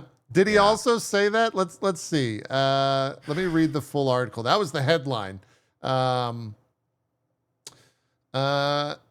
In the interviews, Sacer argued that Concord didn't have enough unique value to attract people from Overwatch or similar games. He says, quote, "There's a switching cost. I've already invested in Overwatch. I got 15 skins for Pharah. I'm not going anywhere." As a game developer, you're always worried until the audience has responded. He said, "The truth is, I don't think anybody can accurately predict this, or the game industry would be radically different today. There's a lot of games that come out and people are like, oh, it's going to do well, then it flops, or people come out and go, it's going to flop, and it succeeds amazingly. So I think it's really hard to tell ahead of time, and you're always worried about that. I think the trick is you need to have that reason why people want to come and play your game, and I think Marvel Rivals does that exactly with the superhero. I don't know about you. When I heard the concept of a game, I was like, oh my God, I want to go be Storm in a game. I want to be Doctor Strange in a game. I want to be those heroes in the game. That sounds awesome. And of course, my mind immediately leapt to all the cool possibilities you could have with that. That's why I think, that's what I think will pull people in as well. If we've done our jobs well, they'll love what they play and they'll want to play more. Totally agree with that statement. So basically, he is saying that it's CIP bringing them in. He just didn't say the word Marvel. He said the word superhero. Yes. Yeah. Okay. Yeah. So that was wildly misconstrued then. Yes. Not a great headline to run with, when he basically was just like, yeah, superheroes. People want to play them. And he's exactly right. I've watched. Yeah, it would have been very strange if he were to say that, like, yeah, people playing Marvel Rivals because it's a great game, not because of Marvel. It's like, yeah. I mean, it might be a fine game, but it's not why people are playing it. It's actually kind of shocked me how many different friends and mutuals from just so many different gaming backgrounds are playing Rivals right now and are like genuinely enjoying it. It's quite shocking. I guess, you know, the barrier of entry being free. I haven't been able to pull myself away from PoE, but I have been kind of, you know, in the tree bushes, like poking my head in, watching. You've been spaghetting it, as we call it. Yeah, Strippin's playing a massive amount right now. He's been playing offline and grinding ranked. I know Lyric has as well. So I will eventually jump in, just because of the sheer amount of friends and mutuals that are playing. But I have not played since, I think, launch night, where I played about 4 or 5 hours, because PoE, man, it's a hell of a drug. It's a hell of a drug. Speaking of, yeah. I finally, like, doing a couple hours here, 3 hours there, you know, whenever I could, I finally finished Metaphor. Metaphor. Yeah. And today, after, like, I'm not going to stream it, so don't get your hopes up, but, like, today, I bought PoE 2. There you go. And I'm going to check it out. Yeah. Today, Hell yeah, dude. After Drop Frames is done. Sure. Yeah. I will report back. And Okay. see how my like just completely noob, idiotic build goes. And I'll tell you, like, if it's viable to play the game without looking up anything. Yeah, I or knowing anything from the previous game. it's I think I have like all of 5 hours in PoE 1. it's a great jumping off point. I do want to get this last bit of news in there, but then we'll circle back to PoE. It's not the biggest news, but I think it is. It's kind of what everyone thought was the case, but it's nice to see that this is actually getting people getting some news from different organizations, people like Bloomberg and Game Industry and in .biz and IGN. Publishers are reportedly refusing to commit to a 2025 launch date for a game until the GTA 6 release date gets revealed, which kind of just shows you how much power that game actually has when publishers don't want to set a date for their game because they want to get the fuck out of the way for however big GTA 6 will be in 2025. We'll see whenever that gets announced. I don't know when. They haven't said any sense of a timeline, right? It's just, we're hoping to ship in 2025. It's now the second most watched video game trailer of all time. It's got 168 million views in the first 3 months. So I don't know what the first is, actually. It passed Minecraft. What is the first here? Let's see if I can figure that out. That was December 4th. I'm sorry, but are we not commenting on Cohh's hairstyle? You don't like the hobo mullet? What? What's wrong with Cohh's hairstyle? What's wrong with you? No, what's wrong with him, not my hairstyle? Oh my God. The first video is... Don't say Genshin or something, please. Oh, it's worse. It's Subway Surfers. The Zoomer video. What? The Zoomer video where it shows the guy like jumping and collecting the coins and changing lanes that people use as like Zoomer bait. Do you not know what that is? Oh, I know. Okay. That's the top. What? That is number one. It was published in 2012 and the trailer has 361 million views. Okay. Okay, that's cool. That's the fifth most popular Android game as of August 2023. So you asked what was first. It's the Subway Surfers. Anyways. Okay. Path of Exile. It's been out for, I guess, a little bit more than a week. I am so invested, Zeke, to know if you are going to be grabbed by it, because I've played, how many hours now? 50, almost 60 hours, which for me, I would honestly say is kind of on the low end, and for like diehards of PoE 2, kind of on the low end. But for, a quote unquote normie, that's a shit ton of hours in a game for a week. People have already been to the end game, as it were. Kriparian actually put out, for those that don't know who Kriparian is, he's a very, very, I guess, storied streamer here on the platform. A lot of people know him for Hearthstone, but before that, he played a massive amount of Diablo 3. He was the first level 100 in Diablo 3 at a time when I think like 10,000 viewers was seen as like the tip top of the platform. That was him. He's also very much responsible for PoE 1 being as big as it is, because he was one of the streamers that like told everyone to go and play this game. And so many people did. These days, people like Zizarin and Mathel and all those PoE streamers, which we all know is like the mainstays now, did because Kriparian started streaming Diablo within PoE. So he put out a pretty, I don't want to say scathing review, but he put out a very opinionated review about PoE 2. I ended up watching it. It's about 30 minutes long. And I kind of agree with what he had to say, but it's such an interesting take because it only pertains to, I feel like the post map player. Because if you're playing the campaign, and he says as such, I want to say in the video, and I agree with him, if you're playing the campaign of PoE, the first 3 acts, and maybe you play Cruel as well for those acts, it's a pretty good experience. Like, it's a great campaign. The story is pretty fun. The quests are fun. The zones are great. The game looks gorgeous. you get a sense of progression with the skill system, and all of that stuff is very much true.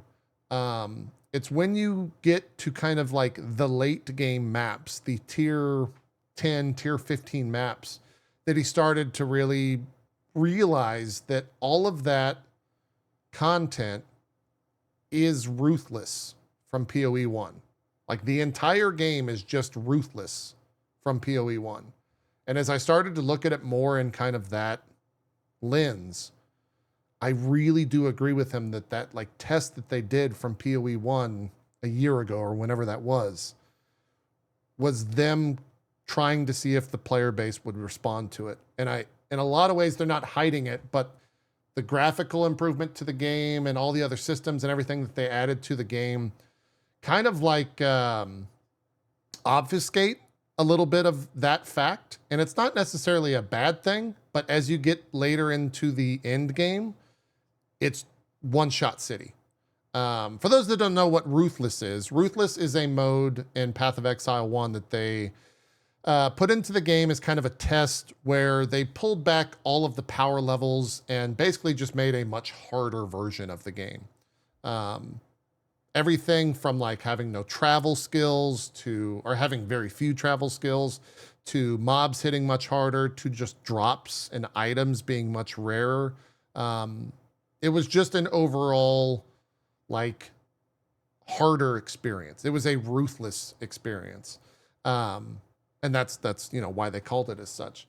And so having like watched that review, it's honestly tainted a little bit of my progression with the game, having now only been in early maps on 2 characters, because I start to realize how much like truth there is, and they can still change it, right? It's still early access. And the other thing that he says, and I very much agree with, this is for people that are going to be pushing into game content. If you're jumping in for the first time, someone like Zeke, none of this will apply to you. You're still going to have a fantastic time in the campaign, and in early maps, you'll do great. You'll have a ton of fun. The game's really well made in that regard. It only applies to kind of the end game, the tier 16 plus. So I do hope they change that. Again, I'm not there personally yet, but it has kind of diminished my overall interest in wanting to get to that aspirational content, because it is, as Crip said, one-shot city. Like you just get fucking destroyed by like white mobs that just come up and one-shot you. So no, and that's what I'm kind of counting on as far as my playthrough, or not playthrough, but like me playing the game. It's my own build until my knowledge of the game becomes unviable. Right. And once that happens, then I'll start looking up guides and, that kind of shit. But until that point, which is, tens of hours, maybe even, hundreds of hours before I get to that point, like I'm just gonna do what I feel like might be best. Yeah. And I will say that's actually where PoE succeeds 100%, is the ability for someone who has no preconceived notions or no knowledge of PoE that can jump in and have a great time from the get-go and not be overwhelmed. That's like the dream, I think, for GGG to be able to do. And it's honestly realized, I think, in PoE 2 now.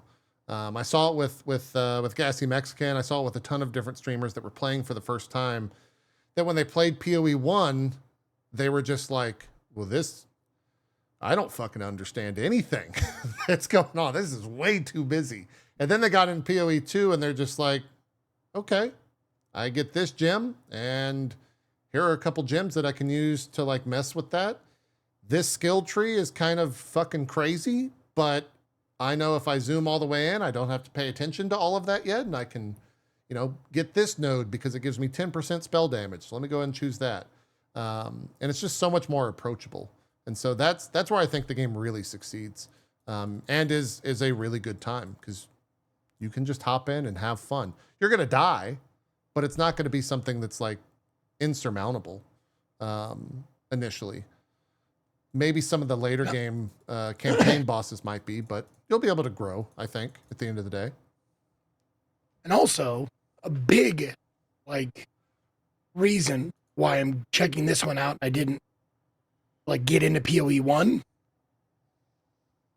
that Yeah, controller. or Yeah. the controller is just great and it feels good. Yeah.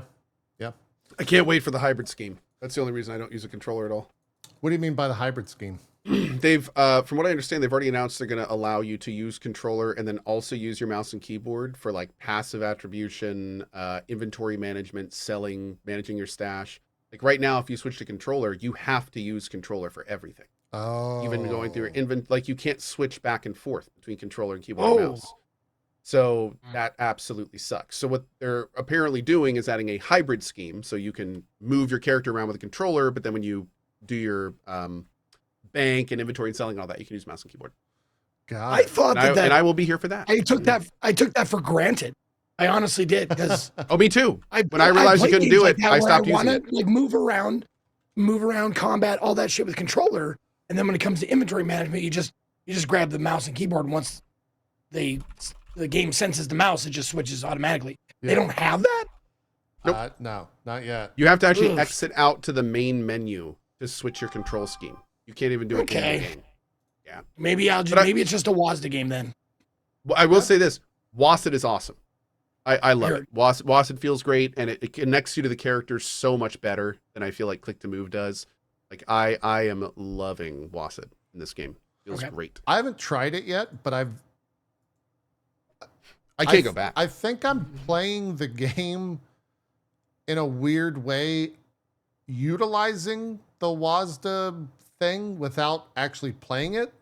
That is to say, when I click, I will click further than I need to go and start casting my spell because you still cast while moving in this game. And so maybe I should just swap to WASD because I think I'm You should doing that absolutely try inherently. it. Yep. You should absolutely But I'm just try it. clicking still. I hadn't thought about that.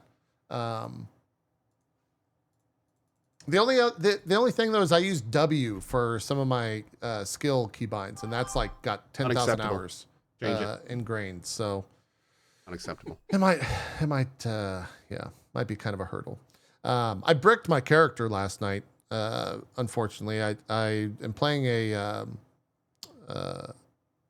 sorcerer at the moment, using a bunch of different lightning spells. I was using arc, and I decided, like an idiot, at level 65 to be like, I'm gonna go Archmage. And so I got Archmage, and then by going Archmage, I decided, and this is gonna sound like gobbledygook to a lot of people, but I decided to go and get the passive nodes that change all of your energy shield to mana, and then for all of your damage to come from your mana pool first before it goes to your life tree Oh my.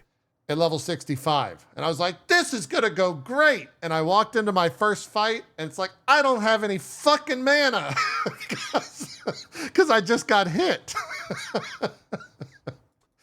So Well, I couldn't do anything. And so the reason that it's quote bricked is because I used, I think, like 40,000 gold to respec all those points. And now I have no gold to respec.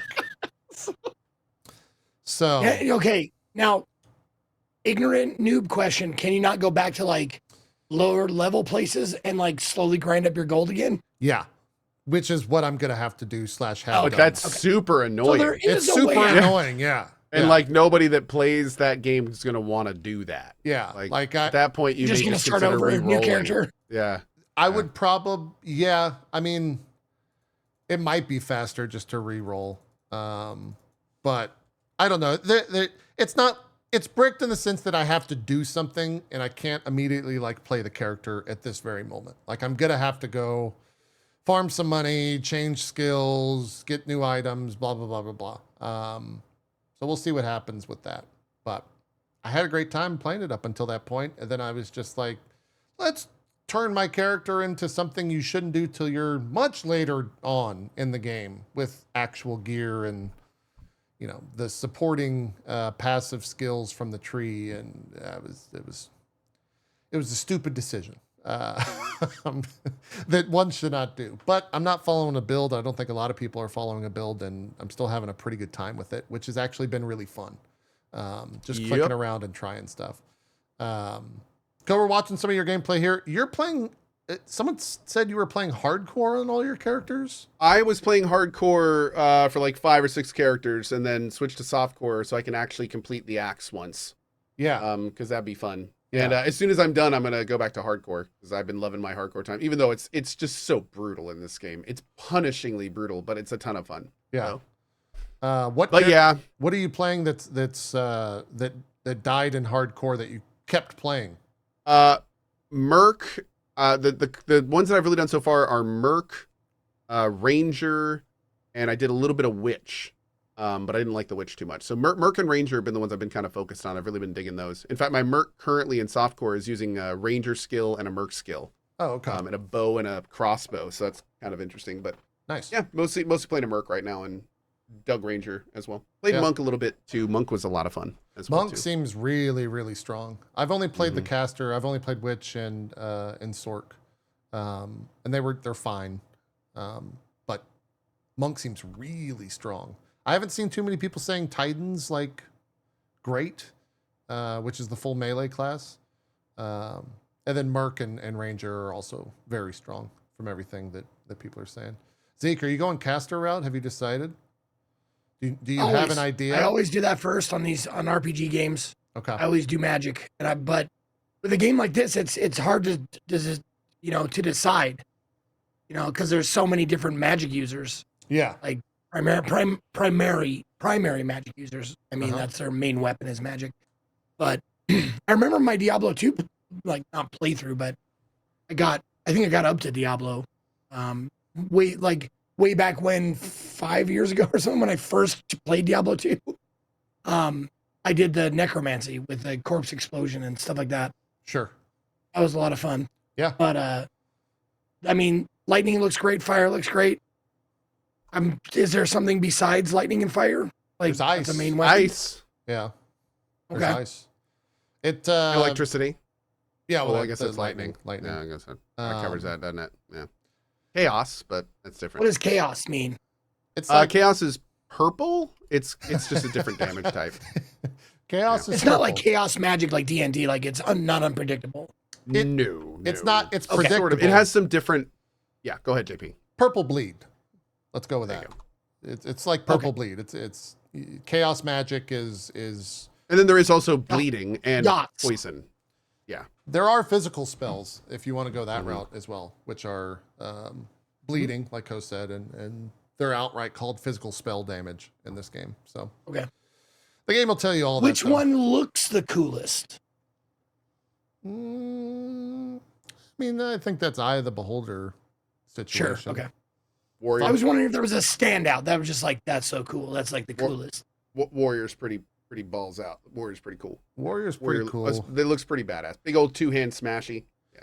Lightning Monk gets kind of badass because you basically you get like a staff, like a quarter staff. Now, honestly, everything looks pretty. Everything's very pretty. Everything looks good. Yeah. Yeah, it all looks pretty The damn the good. monk quarterstaff basically he like ignites each end with lightning, and so he's got kind of like a lightsaber thing going on, like a Darth Maul thing, and That's it looks really fucking cool.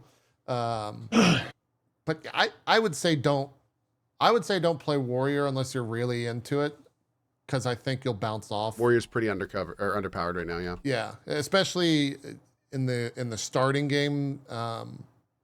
In the first like several hours, you'll probably feel more power playing a magic user like a Sork or a Witch. Oh, absolutely. No, that's never been a thing for me. Like big muscles, smashy stuff. Like you'd think that'd be me. Like if you looked at me or knew me at all, you'd be like, that guy's a barbarian. He rages and stuff like. No, my power fantasy is like, I'm gonna burn you to death with my fingertips. Like that's me. Yeah, lightning might be your route then. You might be good to go then. Yeah, as Cohh said, everything looks fantastic in the game. I love the overall art direction of it all, and it runs well. What's that? I can't believe how many people heard me say fingertips. Like there was like from all three chats, people were like, did he just say fingertips? Oh, I didn't hear that at all.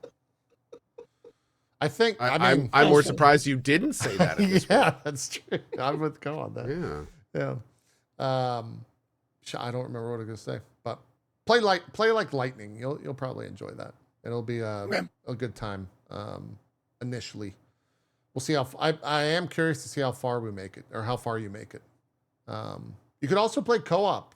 I don't know if you're if Miss Classy is interested in playing, but I did do some co-op and it's fun.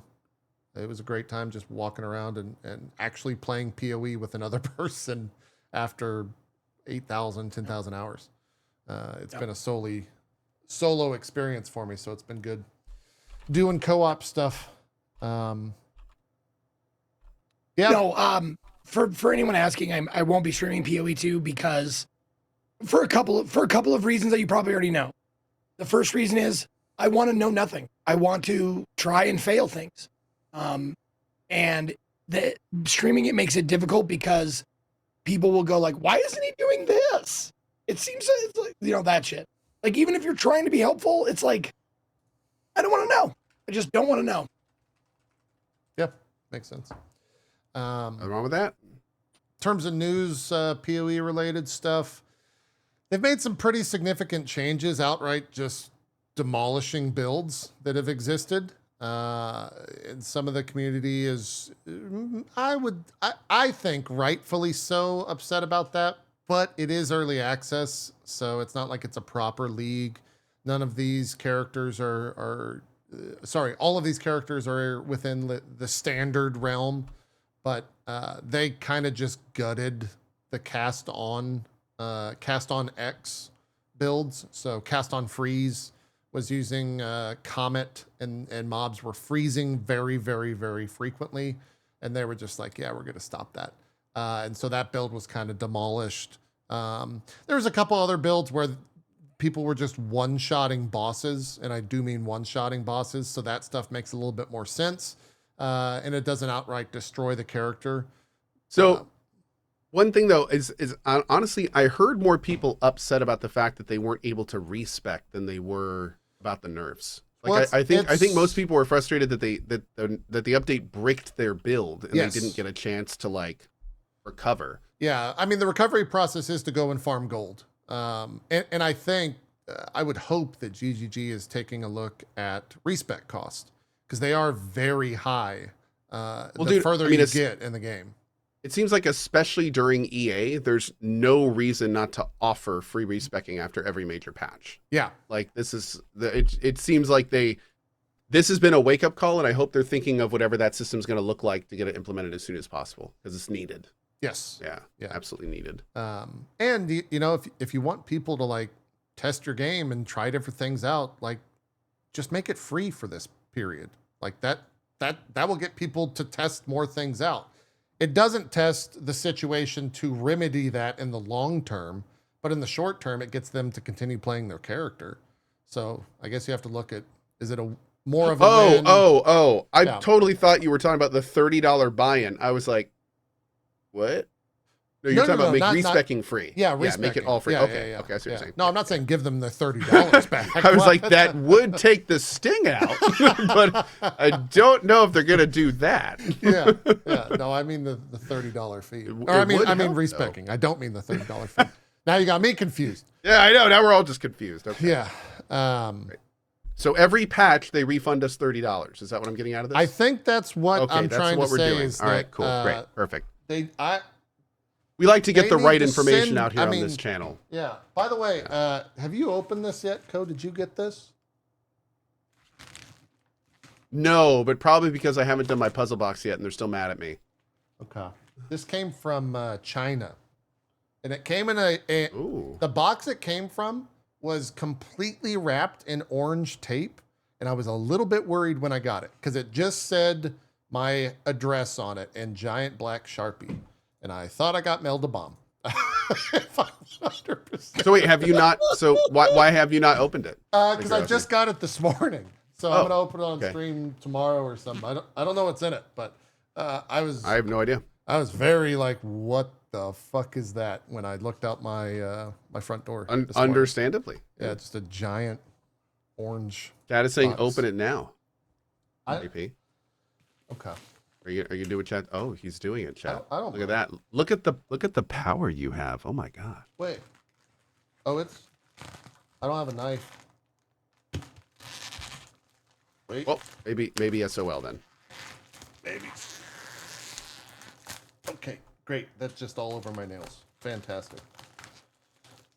Ow. Okay. It's a black box. That says Path of Exile on it. Slower, slower, slower. What are you doing? Slower. That's got so much static in it that scared the hell out of me. All right.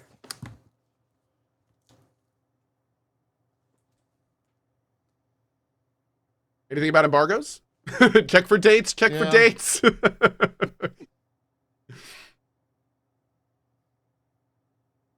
Do not open this box in an unventilated room. No, I can. It basically says like, hey, thanks for playing PoE 2. Welcome to it. Your journey begins now. We hope the items we sent to help you prepare for the epic adventure ahead, and we can't wait to see the incredible content you'll create with PoE 2. What did they say? Oh, we got like some stickers. It's gonna be. It's like a pack of cigarettes, a 40-ounce, some Red Bull or just straight caffeine. some Red Bull, some shirt. caffeine pills. Oh, nice. We got a little hat. That's a cool hat. It's a dad button. hat. There we go. I like a dad hat. Yeah. I want a dad hat. And then, a mouse pad.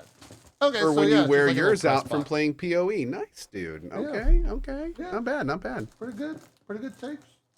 Pretty good. Nice. Open up the mouse pad. There you go, chat. Now I don't have to open it up later. You know what? I was just thinking the other day. I personally am in need of a new hat and a new mouse pad. I was just thinking that the other day. Just in case anyone's listening from GGG, right? Yeah. Just in case. Yeah. Hit up this. And it just so happens my mailing address is on my channel page. Wow. It's crazy. Wow. You haven't played the game yet, Zeke. There you go. I know. But that didn't stop fucking Starfield from sending me a fucking care package. Yeah, but to be fair, they haven't played their game either. Set it up. I'm setting you up, and you just So spike we it, baby. want Good job. developers to come. Man, between me making fun of the height difference and Troy Baker and what's his name on Twitter, and you making that comment, yeah, and the toddler, we're fucked. He's never coming on the show. So chat said that during that, and I can't not see that now every time. They were really funny. I just realized you called him a toddler. Yeah. Did you not That's see so the good. Photoshop? That's so good. Dude, I responded to one of Jeff Keighley's tweets about that and felt bad afterwards, but not in the moment. In the moment, I thought it was the greatest idea ever. And now I don't, because I'm sure Bethesda Press saw that and they're just like, what are you doing? Anyways, someone photoshopped this, and I think that's funny. Todd Dude, that's my Todd D&D already party right has. there. He already has his naughty list for Elder Scrolls 6, and JP is I right know, there at I'm the top. screwed. Oh, you're right there after that comment. You're right underneath. JP. Hey, I have a 100 plus hour playthrough of Starfield on YouTube. I'm good, man. I got a 30 saying. or 40. I'm good. I balance. Okay. Yep. I've Oh, earned dude, you got some your cred. you got your high elven ranger, you got your wizard, and then you got your halfling thief. That's true. It's a great party. Yeah. Anyways, I think I got tape in my mouth or what the fuck. Anyways, anything you guys want to add about PoE 2? Cohh, have you done like a full thoughts video? I haven't seen. I've done an early thoughts video where I basically just said that, to be honest, I'm absolutely loving my time in it because I'm one of the players that prefers what PoE offers more than what PoE 1 offers. I like games that are slower, more methodical, loot matters more. Like I like PoE 2 better because I like the design decisions in PoE 2 more than in PoE 1. It's not that I'm saying it's a better game. It's just more my speed. It's what I like from these types of games. So that's the TLDR, my early thoughts video. Like I'm having a really good. I also really like how this game is clearly fundamentally designed to be a better new player experience. It's designed to give players more control. It's designed to give them more flexibility. It's designed to give them, it's just such a smoother, every time I'd play PoE 1, I'd always complain about the new player experience. I feel like PoE 2 in a lot of ways is their answer to that in all the right ways. And yeah, I'm loving my time in it. Yeah. I made a ranger and had it dead just in the course of this show today. Yeah. Fantastic. Yeah. Fantastic. Have you made it to either of the trials yet for ascending? Yes, I did the first trial on my Merc. Okay. And that was fun. Had a good time with it. I'm a witch hunter. I've not done the second trial. I'm currently working through Act 2. I just completed the flute thing. So I think I'm going to be doing the made the replica or whatever that is. So to clear the storm. So I'm doing that and working through that and having a good old time. Yeah, the trial stuff is a big pain point, I think, for a large portion of the community. Just if you're not a big fan of not ritual, what the hell was that? What was the season where Sanctum? There you go. If you're not a big fan of Sanctum, you mean really the temple? Well, yeah, the No, first ascendancy is the Sanctum season. That's that mechanic from Sanctum. Yeah. Mm-hmm. And the second one is Ultimatum, if you remember the Trial Master and all that stuff. Sanctum is more of an enjoyable experience for me than the Ultimatum stuff can just be fucking awful. It can be a really bad experience. And I've only gotten, on both my characters, I've only gotten to the second ascendancy, but when you get to the fourth one, so and when you did Sanctum for the first ascendancy, how you had that one sheet, the quote one floor of Sanctum that you had to complete, and then you had the boss. For the fourth one, the final one, you have to do 4 floors of that. So 4 of those And maps. you have to keep your honor up the whole time? Yes, and you cannot die. And there's a boss at the end of every single one. That doesn't seem very balanced. Yeah. Is that really? That's it. You cannot fail. You have to get all the way to the end. And the I feel bosses, like they're going to change that maybe. I don't know. Like the bosses get harder. Granted, you can also farm relics that you can, help make that thing a little easier. That's true. That's true. So even fails can get you progress. Yeah. The Ultimatum stuff is a pain in the ass for me.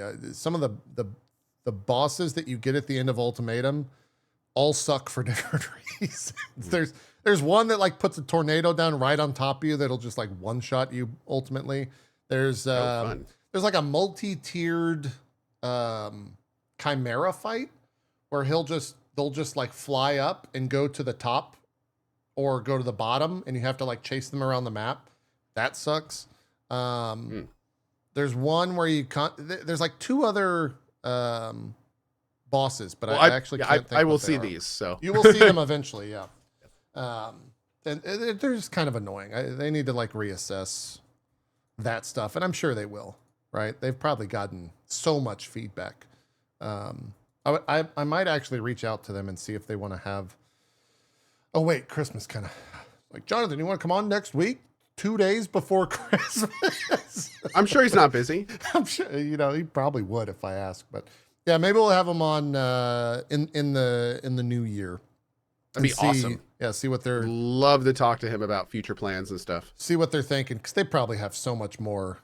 I mean, you heard like Warren and them earlier today. The second it gets in players' hands, you actually start getting like real, true feedback. So they probably have so much feedback now, with how many hours there have been played of PoE 2 at this point. What are they've been sitting at 400K players? Oh, they're crushing it. Yeah. I have not seen it drop below 400K since it came out. Which, insane, dude. That was their peak for PoE 1 for perspective. Actually insane. Yeah. It's doing very well. It's doing very well. And they've peaked at like, I think 580, 560. And you got to keep in mind, those are all $30 folk. It's not free. Those people all paid $30 to get in. So they're doing quite well. Okay. They're doing quite well.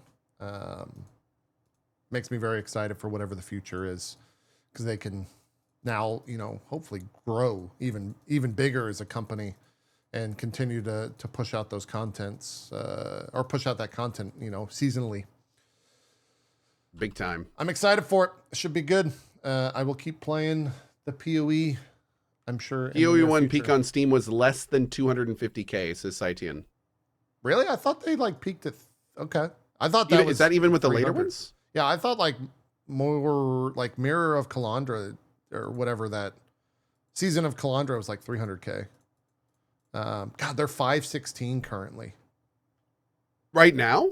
That's what someone in. Okay, I'm opening it. What's their cap? What's their max? I'm going to the Steam DB. All right, this is happening, guys. This we're talking is about happening. PoE 1. We're talking about PoE 1, not PoE 2. Yep. PoE 2 right now, 513,000. The all-time peak is 578,000 on Steam. 24-hour peak is 517. So, wow. They're doing great. Okay. I mean, they're 1 week out. Stash tabs are on sale this weekend. So if you've been holding off from spending the $30 of in-game currency for some tabs, you can. Some tabs. It's actually trending upward. Wow, I'm gonna show this. Hold on. Okay, that's actually something I wanted to ask you. Yeah. Is there have nothing to do with builds or playing the game or anything? Is there advice you would give me related to the game that I should know? That it has nothing to do with builds or making the game itself less challenging or whatever. Stash tabs, that's what I'm saying. Yeah, Stash tabs are something I big. should just. So in this one, you're no longer relying on RNG to dictate your skills. So whenever you get a skill gem, look through the options that it gives you and understand there's a little checkbox at the bottom you can uncheck to see a lot more that you may want to use. Also, the game's pretty good about stopping you from putting gems that you can't into different things. I mean, did you play Path of Exile 1 at all? I played right. one stream with Ziggy telling me how to do it. Yeah. I mean, the good thing about PoE 2 is that it does a pretty good job introducing the mechanics to you. What I would recommend is this game really lends more than the last one to fully exploring all the maps, especially early game. There's lots of fun side content that is not necessarily down the main line. There's even optional bosses you don't even have to do. They're just chilling in maps. So definitely fully clearing maps can be fun. Hey, everyone, and it makes you a little bit stronger, which is good. And I hear you say maps all the time. I hear that all the time. And it seems like that's an ancillary thing to the main quest. No. So maps in this case are what I'd say zones, areas. There is a mapping system at the end of the game. Those are map items. That's a different thing. I'm talking about the little zones that you go into. Yeah, what's the right name for them? Areas? Just fully explore every place you go. Zones. Yeah, areas. Zones. Yeah. Okay. Yeah. Just read. And I say that because we're both streamers, and I know that we don't do that. All that often. That's another reason. That's another reason why, I'm not playing this on stream, and I didn't do Metaphor on stream because I read everything. Yeah. So that's boring to stream. And you get tired of reading everything out loud. And kudos to you for doing that, JP, with Metaphor. But I just finished it. And I'm right. Man, I'm glad I didn't stream this because holy shit, there's a lot of talk. That's not voice acted. Yeah. No, there was a lot of reading. What were you going to say, Cohh? I was going to say, every time you're picking a skill, there's a little video if you click on the skill, so you can actually see the skill get used. You can see what it looks like, how it functions. So it's a great way to pick skills early game. Yep. And they even tell you a little bit about some combos and things like that. So it's very good. I like that stuff a lot. Oh, agreed. Can't wait. I'm actually super excited to jump in and check it out. Yeah. I mean, just get my ass handed to me. Look at this. And maybe it's because of the weekend, but the game's actually slowly growing, which you don't see that often. That's awesome. One other tip I will also give, this game 100% prioritizes the defensive game over the offensive. So especially when you're fighting bosses, it does not matter how much damage you're doing if you're not staring at the ground under your character's feet avoiding AoEs. Because get in the habit of keeping your eyes on you, especially if you're using WASD, and not where you are aiming. Because that is a quick way to die a lot in this game, is by focusing on your aim more than your character. Yeah. There is a... Yeah. That's one downside of WASD, by the way. That's one downside of WASD is I've found myself, because I have such a better tactile connection to my character with WASD, I find my eyes wandering away from my character more, and then I die. Like, I'll be focusing on making sure my arrows are hitting the boss, and I won't catch that 0.75 second activated AoE that plops under my feet because I'm not having to click to move. I'm not having to pay attention to that side as much. So Sure. I'm in the process of fixing that muscle memory. Yeah. Which has been a thing. Yeah. Yeah, I'm thinking, I would say, Zeke, just play the game. Yeah, just play the game. Also keep in mind that the dodge mechanic is not optional. Oh, you should dodge, yes. Yeah, dodging, which you didn't have to do in PoE 1, dodging is 100% in this game. Yeah, like get used to it early and use it all the time. I had this conversation with my chat about the dodge function specifically. Do you feel, given how much Souls games you've played, Elden Ring, whatever, do you feel that you're better at dodging because of that? Because I do.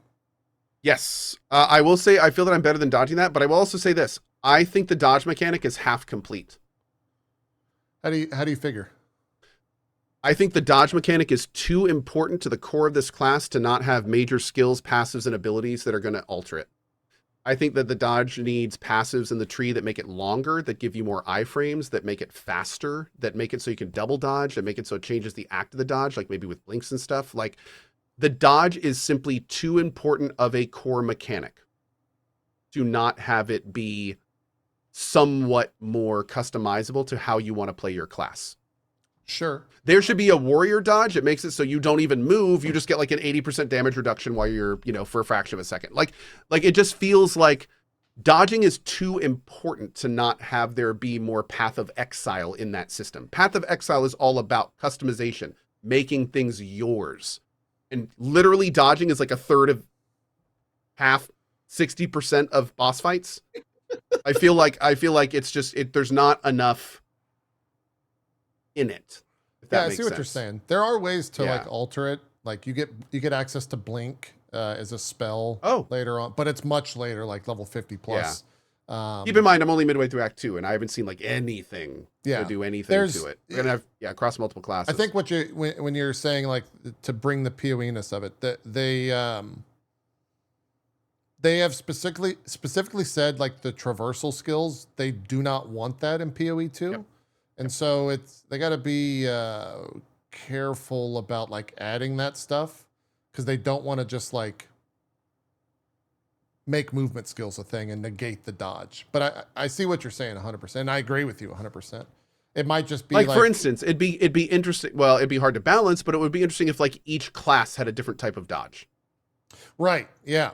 That'd be a lot, but I mean, that'd be kind of cool. Like if the ranger was like more of like a quick sidestep, if the warrior was like a longer roll, like again, it works how it is. It's fine how it is. Let's be real. But the whole point of PoE is making things your own, and it just seems so important. Yeah. I mean, especially I'm hearing like end game mapping, mostly one shots. Yes. From bosses. If you're not dodging, it's one shots.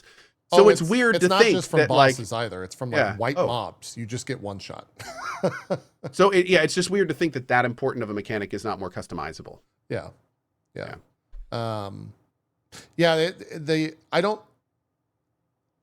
thing I also took away from Crip's video, because I haven't experienced the tier 15 plus content myself, is he actually feels like there needs to be more leniency on the dodge roll. Because if the way that he, I think, says in the video, if like a pixel on the character's arm is in a beam or something that you're trying to dodge roll out of, you just die. And so there needs to be like, I think he was basically saying, like a percent thing. So like if you're more in, or like a leniency issue, or just something to where you just don't get like absolutely one shot for being like barely in a thing. I haven't experienced that myself, so I can't really comment on it. But if that is how it does work, then that really sucks. Because there's a little bit of leniency, I think, and they're not, obviously, Souls games are very different. But you get a little bit of iframe and a dodge roll every once in a while that you can kind of like learn to play in. Maybe that's not what they want for PoE. I'm sure they're getting. Yeah, it all depends on their intention. Like maybe, for instance, another way to think about this is maybe they specifically want a mechanic that is exactly the same between all classes that they can balance around, so it's easier to balance around. Yeah. So, yeah, that's absolutely a possibility. Yeah. I say I'm always interested to see, but I really want to see what feedback they take from all of this and how the game changes, 6 months from now. If it will just be a like suck it up, get good type response, or if they'll actually kind of lean into it and make it a little bit, for all intents and purposes, I guess, easier. Or access to easier things. We'll see. That said, I think as a dev, I would err on the side of leaving it difficult. Yeah. Just because like the amount of complaining and the amount of flack that people get, like you don't want to complain that it's too difficult because people will shit on you for it. Yeah. Yeah. But I mean, some of there is a part where like being difficult shouldn't be don't have fun. Right? Like True. Difficulty should be fun, I guess is what I'm getting at. And that's fucking hard to do, right? Like that's a very and hard thing. we all have such different versions of fun. Very true. Yeah. Yeah. Like my idea of fun last night after I bricked my character was dying to the same boss 10 times in a row and then being like, well, this shit's not fucking working. What do I need to do? That is a version of fun. Most people would be like 2 times in, I'm fucking done with it. I'm going to go play something else. My version of fun is becoming wildly over encumbered and spending 30 minutes hobbling back to a vendor. Exactly. Yeah. Yeah. 100%. Little weird, but we'll take it. Hundo P. Let's move forward. That's PoE. I'm sure we'll talk about it in the future. I actually need to check with... Okay. Barry, do we want to announce the link for the community game of the year now? Because we won't... I mean, I don't know if we'll do a show next week, and then after that, I don't know if we'll do another show. So the next show might be the game of the year show on the 5th. Yep. And I am taking some time off after that. After that, yeah. Yeah. Yes, and I've talked about this on my stream, but just so you guys know, I'm taking a little bit of time off in January from this show and pretty much all the stuff that's not me playing video games, and I'm trying to use January to get ready for February. So if I'm hoping that I'm going to be able to get enough done to get KCD1 and even maybe Metaphor in, but yeah, I'm way behind because of this year, so I'm going to be doing some catch-up time in January. Yeah. So the URL is dfgoty.com. You can log in with your Twitch account and get to voting. This vote will be open for the next 3 weeks. Somebody said just sleep less. I am. Yeah. I actually brought back the cozy stream. I've been doing cozy streams this last week. I'm doing everything I can to catch up, including sleeping less. Yeah. Yeah. It's fine. January is going to be kind of a slow month for news, so we're probably going to bring in a bunch of new guests. Exactly why yeah. But yeah, go vote dfgoty.com. It's the community game of the year vote. What's in February? Those results. Versus KCD2, Avowed, the new Yakuza game, the pirate one, Civilization 7, Monster Hunter Wilds. I'm missing 2. At least I know you're interested in, JP. Yeah, so the dates. Yeah, it's ridiculous. Civ 7 and Kingdom Come Deliverance 2 come out on the 11th. Although I think Kingdom Come Deliverance 2 might have changed their date to be earlier. February 4th. Okay, February 4th, then Civ 7. Assassin's Creed Shadows the 14th. Avowed is the 18th. Oh, Assassin's Creed Shadows. There we go. Yeah. That'll be a game. Like a Dragon, Pirate Yakuza in Hawaii is the 21st, and then 28th is Monster Hunter Wilds. There's also Lost Records, Bloom, and Rage. Why is that important? What is that? Do we know what that is? Lost Records, Bloom, and Rage? Oh, that's the Don't Nod game. That's oh, they just went through their second round of layoffs too. That's the Life is Strange thing, a new thing from them. All in February. Very busy time. And that, Kingdom Come Deliverance is the 4th. January, there's nothing. There's an Xbox release of Forspoken. There's a PC release for Spider-Man really? 2. Yeah. And then there's Donkey Kong Country Returns HD on the 16th. So it's catch-up time for everyone. One more time, dfgoty.com. Go vote. The show will be on the 5th, which is 3 Sundays from now at 1 p.m. Eastern. And I think that's it. Barry, if I missed anything, spam it in the chats. At least my chat. I don't know if Cohh and Zeke want you spamming in their chats. That's up to them. What else have we been playing? We got 20 minutes left of the show. Zeke and I played that Warhammer thing. That was good. Warhammer's a pretty good Yeah, that game. was really fun. That co-op is a 40K? completely different. Yeah, co-op is a completely different experience, and I really enjoyed it. Like, I'm doing that even tomorrow though morning. it was sponsored, full disclosure, it was great. It was a lot of fun doing a co-op. Yeah, I would have much rather done the entire game co-op. That game is just gorgeous. Just a blast.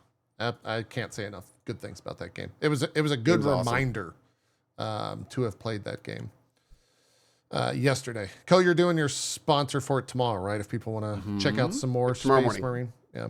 I've got two new missions I think that you haven't played. Unless you did Going in with Barry and Barely, my 2 heresy clearers. Wait, who's Barely? Is that Barely Arcane. He's a okay. mod on my channel, yeah. I thought it was like Barry playing on a second. Barely computer. and Barry are my teammates. We went through like all the co-op stuff. Almost all the co-op stuff. So looking forward to trying the new stuff. Fantastic. Trying to think if there's anything else. I'm kind of just getting through WoW Classic, kind of touching on that. Rivals. It's been a really good month so far. There's a lot of stuff to jump in and out of. Zeke, what about you? What have you been playing? I played quite a few games. I'm trying to I went through like the nominees for like indie categories for different websites like IGN and so on and so forth. And I was trying to, see what jibed with me and stuff like that. So I was given like some spotlight time to some of those games that were nominated. And a couple of them stood out. Like one of them was Mini Shoot Adventures, which I had been on my radar for a while. I finally got around to playing it. And it's one of those games. It's like, is it doing anything like super new or innovative? No, but it's really fun. It's kind of akin to, I don't know. It's like It's like if you took like, Enter the Gungeon or Nuclear Throne or something like that, and then made it like a Zelda-y adventure. It's kind of like that. It's just really fun. Really, really, quick-paced, bullet hell-y kind of things. You get your upgrade systems, you discover secrets, stuff like that.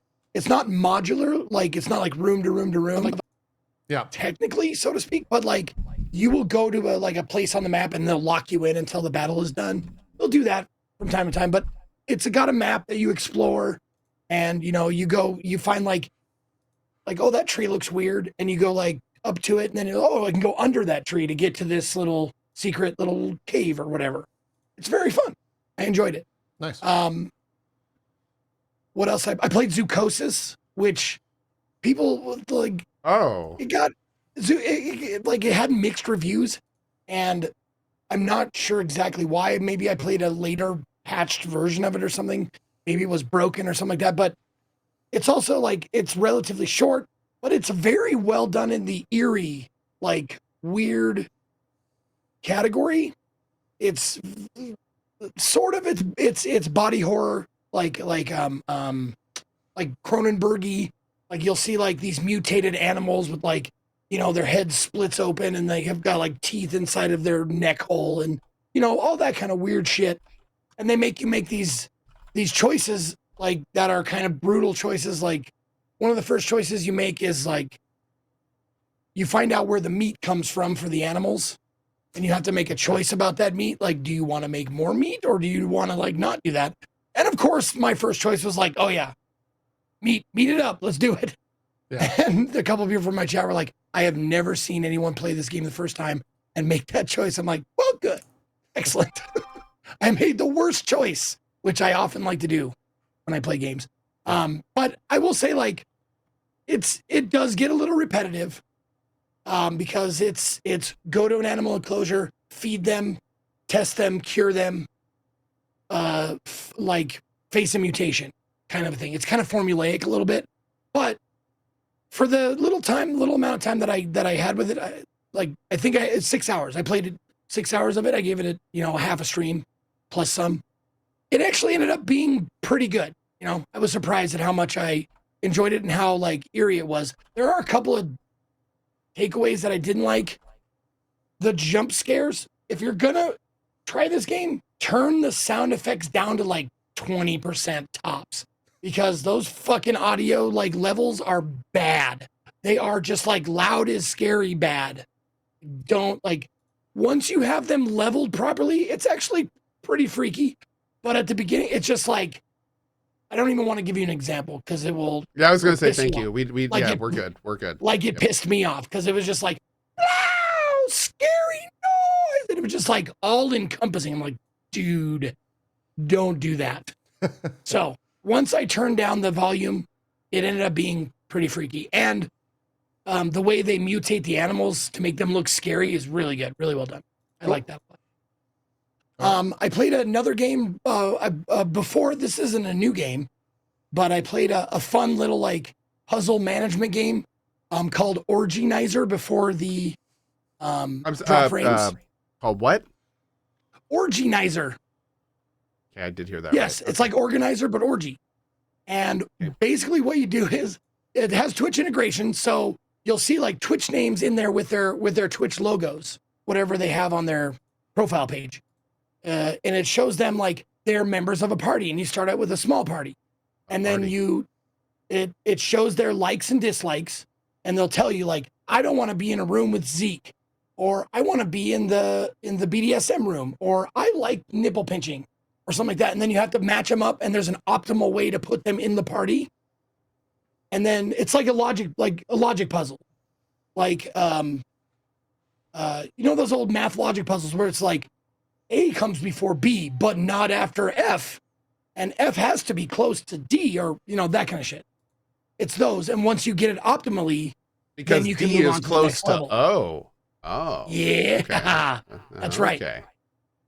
But also it's a very sex positive game. It like, you get an item after beating like a certain level, you get an item in the game that's like the lexicon of like all of the stuff. So you like mouse over and it's like, this is what clothespinning is. This is what free use means. Like they give you like the actual terms and stuff like that, which is, kind of cool. It's honestly. basically edutainment, right? I mean, it's Yeah.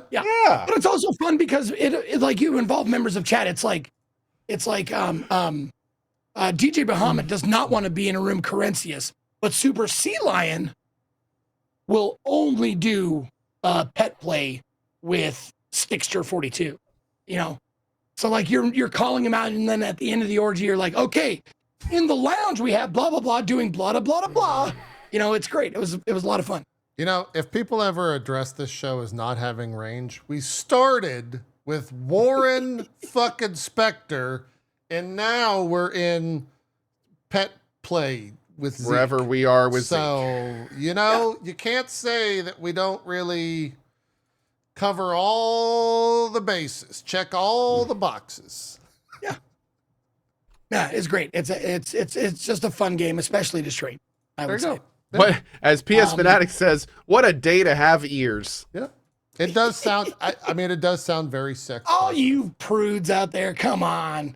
Don't even tell me that you don't have some of that shit on your search history, because I know you do. Well, it's probably, People ain't looking. they're in Texas, it's banned. So you can't even look up that shit. You got to use a VPN. Not that I would know how to do that or anything. Let's move on.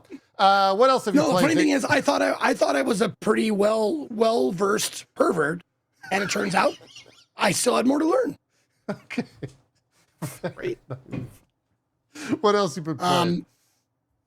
I played Children of the Sun, which is a Devolver Digital published sniper puzzle game. Yeah, that's the multiplayer where thing, right? It's not multiplayer. Oh, okay. It's the setup is you are a sniper out for revenge, and you find like you go from level to level, and you your sniper is in a circle around the level that of the people that you have to snipe, and then every bullet you fire is like a magic bullet. So you fire a bullet, it hits an enemy, and then it stops, and then you turn the bullet to find another enemy and you hit that.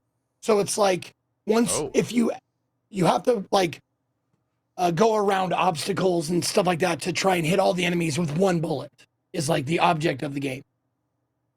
And it's just, I mean, it's stylized. I like the way it's presented, but it's also like a puzzle game in its heart.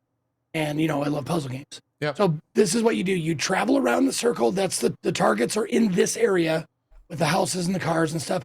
You can choose to tag them so you know where they are. And then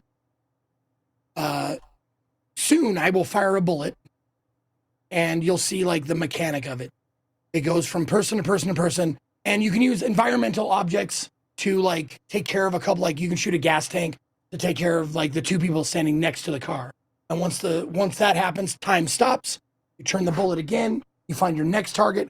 And the way you get stuck is if you can't find the next target or there's an obstacle in your way, like you have to figure out how to get around that obstacle or take a different angle or stuff like that. It's basically like trying to do like there was an old puzzle game with mirrors that would reflect a laser. It's like to get the laser to the goal, you have to put the mirrors like this and they bounce off each other. It's kind of like that. Okay. Yeah. Cool. Yep. I want to see you shoot something. Oh, he's sniping in. Nope. Wait a minute. This is well, yeah, I mean the setup is part of the game is like you can take as much time as you want before you take your first shot. How much time do you take, Zeke? Yeah, well, this is probably the beginning of me playing it, so you might have to fast forward a little bit. I think I fast too far. Oh, here we go. Perfect. There you go. Okay. So the bullet travels across. You get a new ability that you can kind of like switch the angle. So then the bullet hits somebody, next person. You travel it through there, kind of change the angle because you have that new upgrade. It's basically Wanted. You're basically playing Wanted, the video game. Well, wait, can you curve the bullet? Well, that's what he just did. Exactly. Yeah, he just curved it. Yeah. Yeah. Like, well, then, you're like playing on it. Angelina Jolie. I mean, the first level start off with just a straight shot from one person to the next. And then like by the third or fourth level, you get a little bit of like, okay, pause time, and you can wobble it like not 360. Like you get like an acute angle, like 90 degrees that you can kind of manipulate where the bullet's going. Yeah, but yeah, cool. It's fun. I had a good time playing it. The next game I played is Fear the Spotlight, which is a PS1 style graphics. I remember this. Horror adventure survival game that I thought was going to be like, I thought I'd bounce off of it pretty quickly because, you know, I'm not a big fan of PS1, PS2 graphics. You know, I'm like, and it takes place in a high school, so there's high school stuff that they talk about. However, once you get past the exposition, the first part of the game, it's clue, puzzle, clue, go here, do that. It clips along. Like the pacing is fantastic. It keeps you doing stuff, and it doesn't like, there's not a lot of downtime where you're sitting there thinking like, oh, how do I figure this out? It's like, okay, I go to the gymnasium. There's 6 doors around the gymnasium. You go and unlock this first door. They have puzzles within this area. You do the puzzles within this area, take an item or two out of that area to solve the bigger puzzle of the entire gymnasium, you know, so on and so forth. But the thing that I really enjoyed about it was that it really like clips along. Is it scary? Not really. Are there some eerie parts? Sure. There's a little bit of the, you know, the like that, the peeking around the corner, like, and then you look and they're gone. There's a little bit of that in there, but the gameplay is actually pretty decent. This is one of the Blumhouse games, right? Blumhouse. Yes, Blumhouse? yes. Yeah. Okay. I've said Blumhouse, but it could be Blumhouse. But yes, it is Blumhouse. Yeah. Cool. And the last game I wanted to talk about was Stars in the Trash, which I mentioned earlier, which I did not think that I was going to like this game either. But it is a touching story with absolutely no words, no dialogue. It's all given to you with animation and pictures. The animation is some of the best I've seen. It's cartoons. Like you're playing a cartoon cat, and it's great. But it's also like, one of the first scenes is you laying in your house. You're the cat. You're laying in the house, and you're like sleeping with the dog of the house. Like you're both have the same owner, and you're like best friends and stuff. And then you try and get out of the house, and the dog comes and grabs you and brings you back in the house. And the dog, of course, to pull at your heartstrings a little more, its back legs are paralyzed. So it has like the wheelie thing, the wheelie cart. And you're just like, oh my God. And it just builds on that. It's just like, there's this skinny, like stray mutt, and you have to save him from rats because Of course. it's so goddamn wholesome. Yeah. But it's so fun to look at that I didn't even realize I was playing I didn't even care that I was playing such a wholesome game, which is kind of against my nature. But it is short. It's relatively short. It took me little over an hour to beat it. But it's like watching a cartoon. It's great. And it does cats and animals and dogs and stuff. It does them well, where one of the achievements you can get is you knocked over every pot on every ledge. And what you do is you go up to a thing, and it doesn't do anything for you. It doesn't give you bonuses, doesn't give you coins, doesn't give you power-ups. It's just a cat going up to a pot and going, and just knocking it off like a cat would, and just Standard on the cat ground. behavior. Yep. Exactly. And it has spots like little blankets left like throughout. It's a platformer game, by the way. Little blankets left throughout the level where all you do is take a nap. That's it. That's the object of the blanket.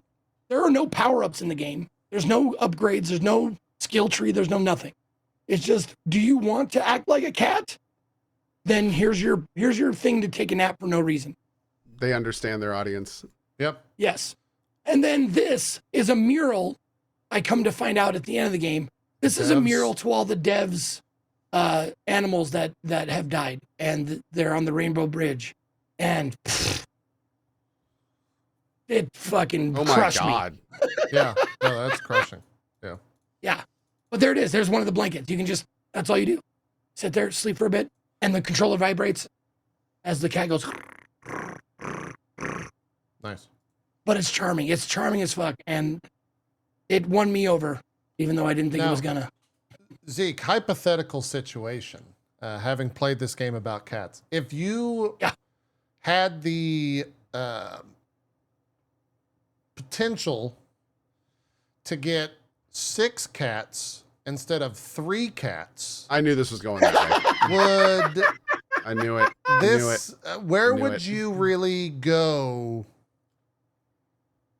6 How or bad 3? of a person are you? Is what you're trying to. What would you think you would go with that? So so Zeke, when you were standing in front of that wall of all the passed away animals, and you thought to yourself, I would only take 3 of the 6 cats, and every one of those animals that had died's eyes were then judging you for it. How did you feel?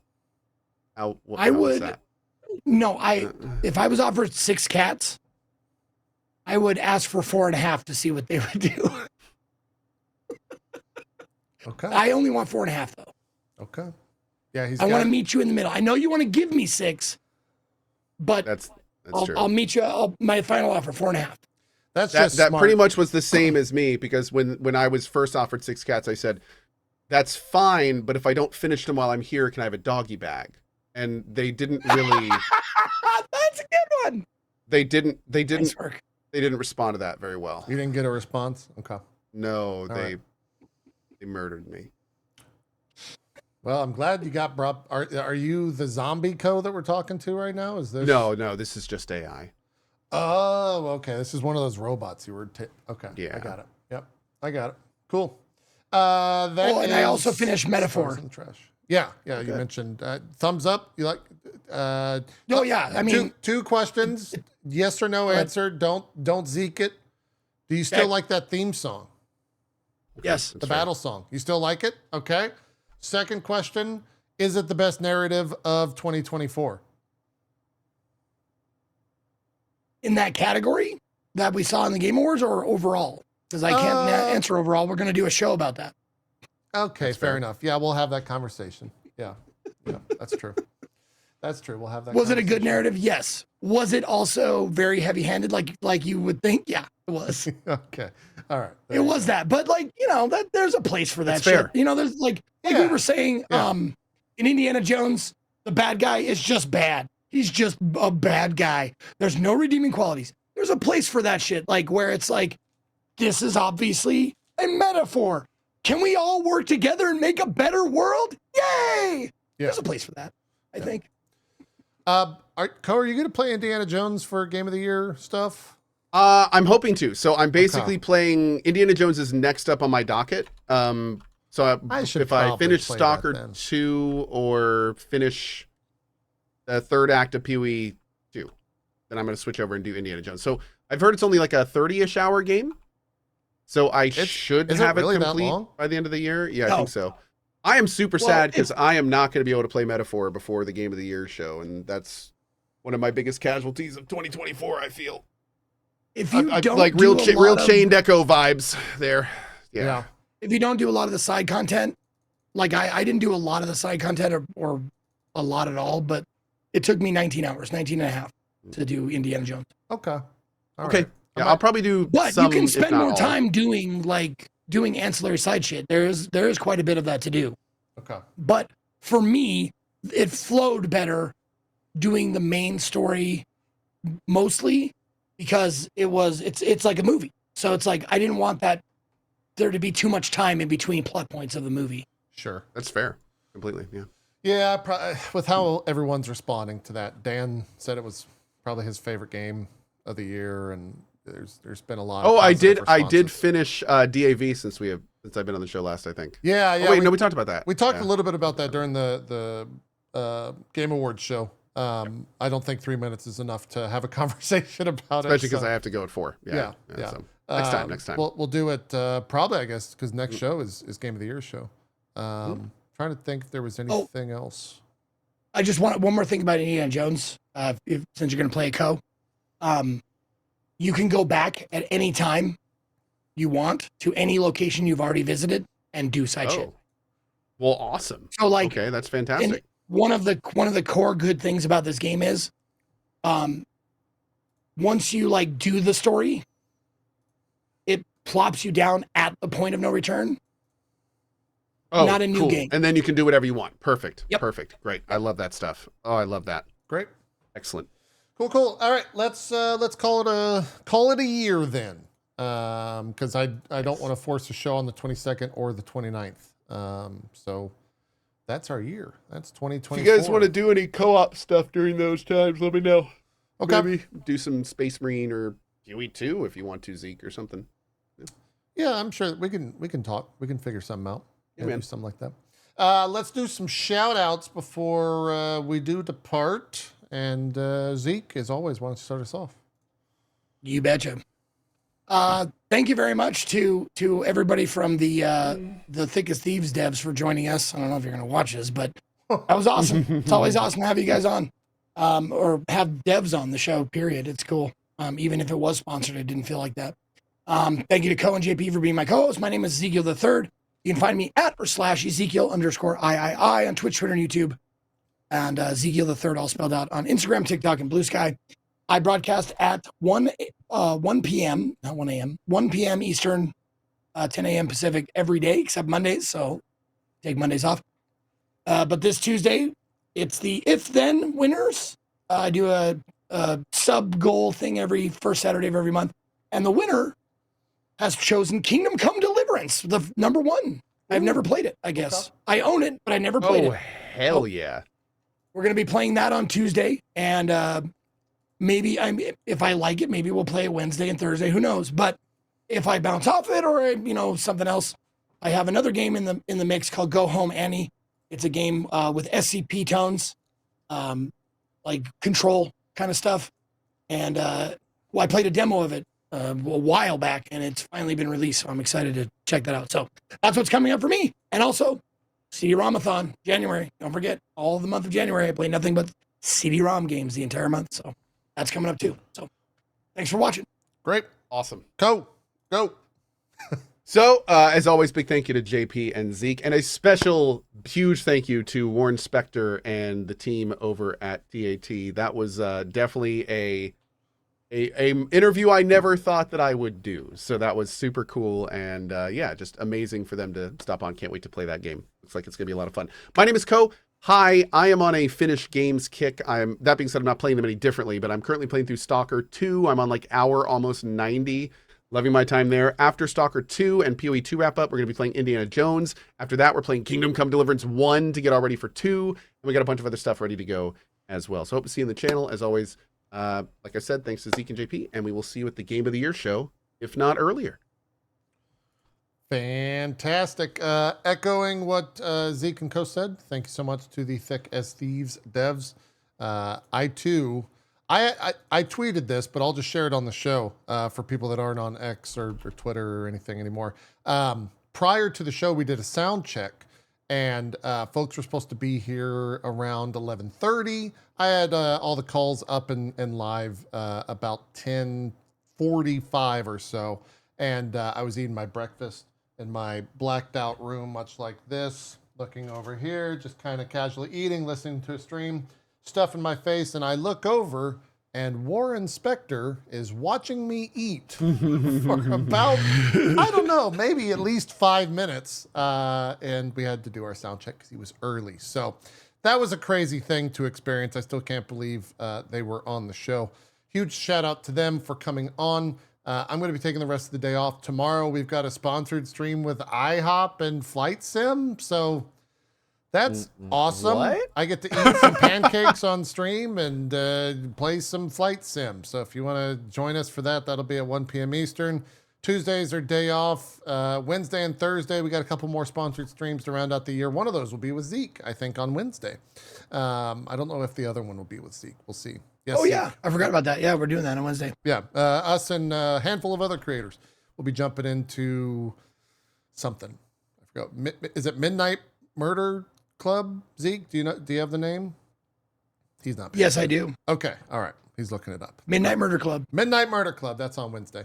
That sounds fun. And then PoE 2 and probably a return to WoW Classic after that, because Guild Leader Soda Poppin' has decreed that the raid day will be about 30 days from now in January. So we'll see if I can make that and get all the way up to level 60. So that's what we got going on. All that and more. Make sure to go vote for the Game of the Year. Vote dfgoty.com, because the next time that we do a show will be January 5th, our Game of the Year show. So we will see you guys then. Thank you so much. Have a good rest of your day. We're out of here. Bye-bye. JP got old. He I was got saying goodbye. old. It's Goodbye, everybody. Another year with you two has made me older. Bye. Eat your f***ing Wheaties, you little bitches. Oh, sorry, what? Weird.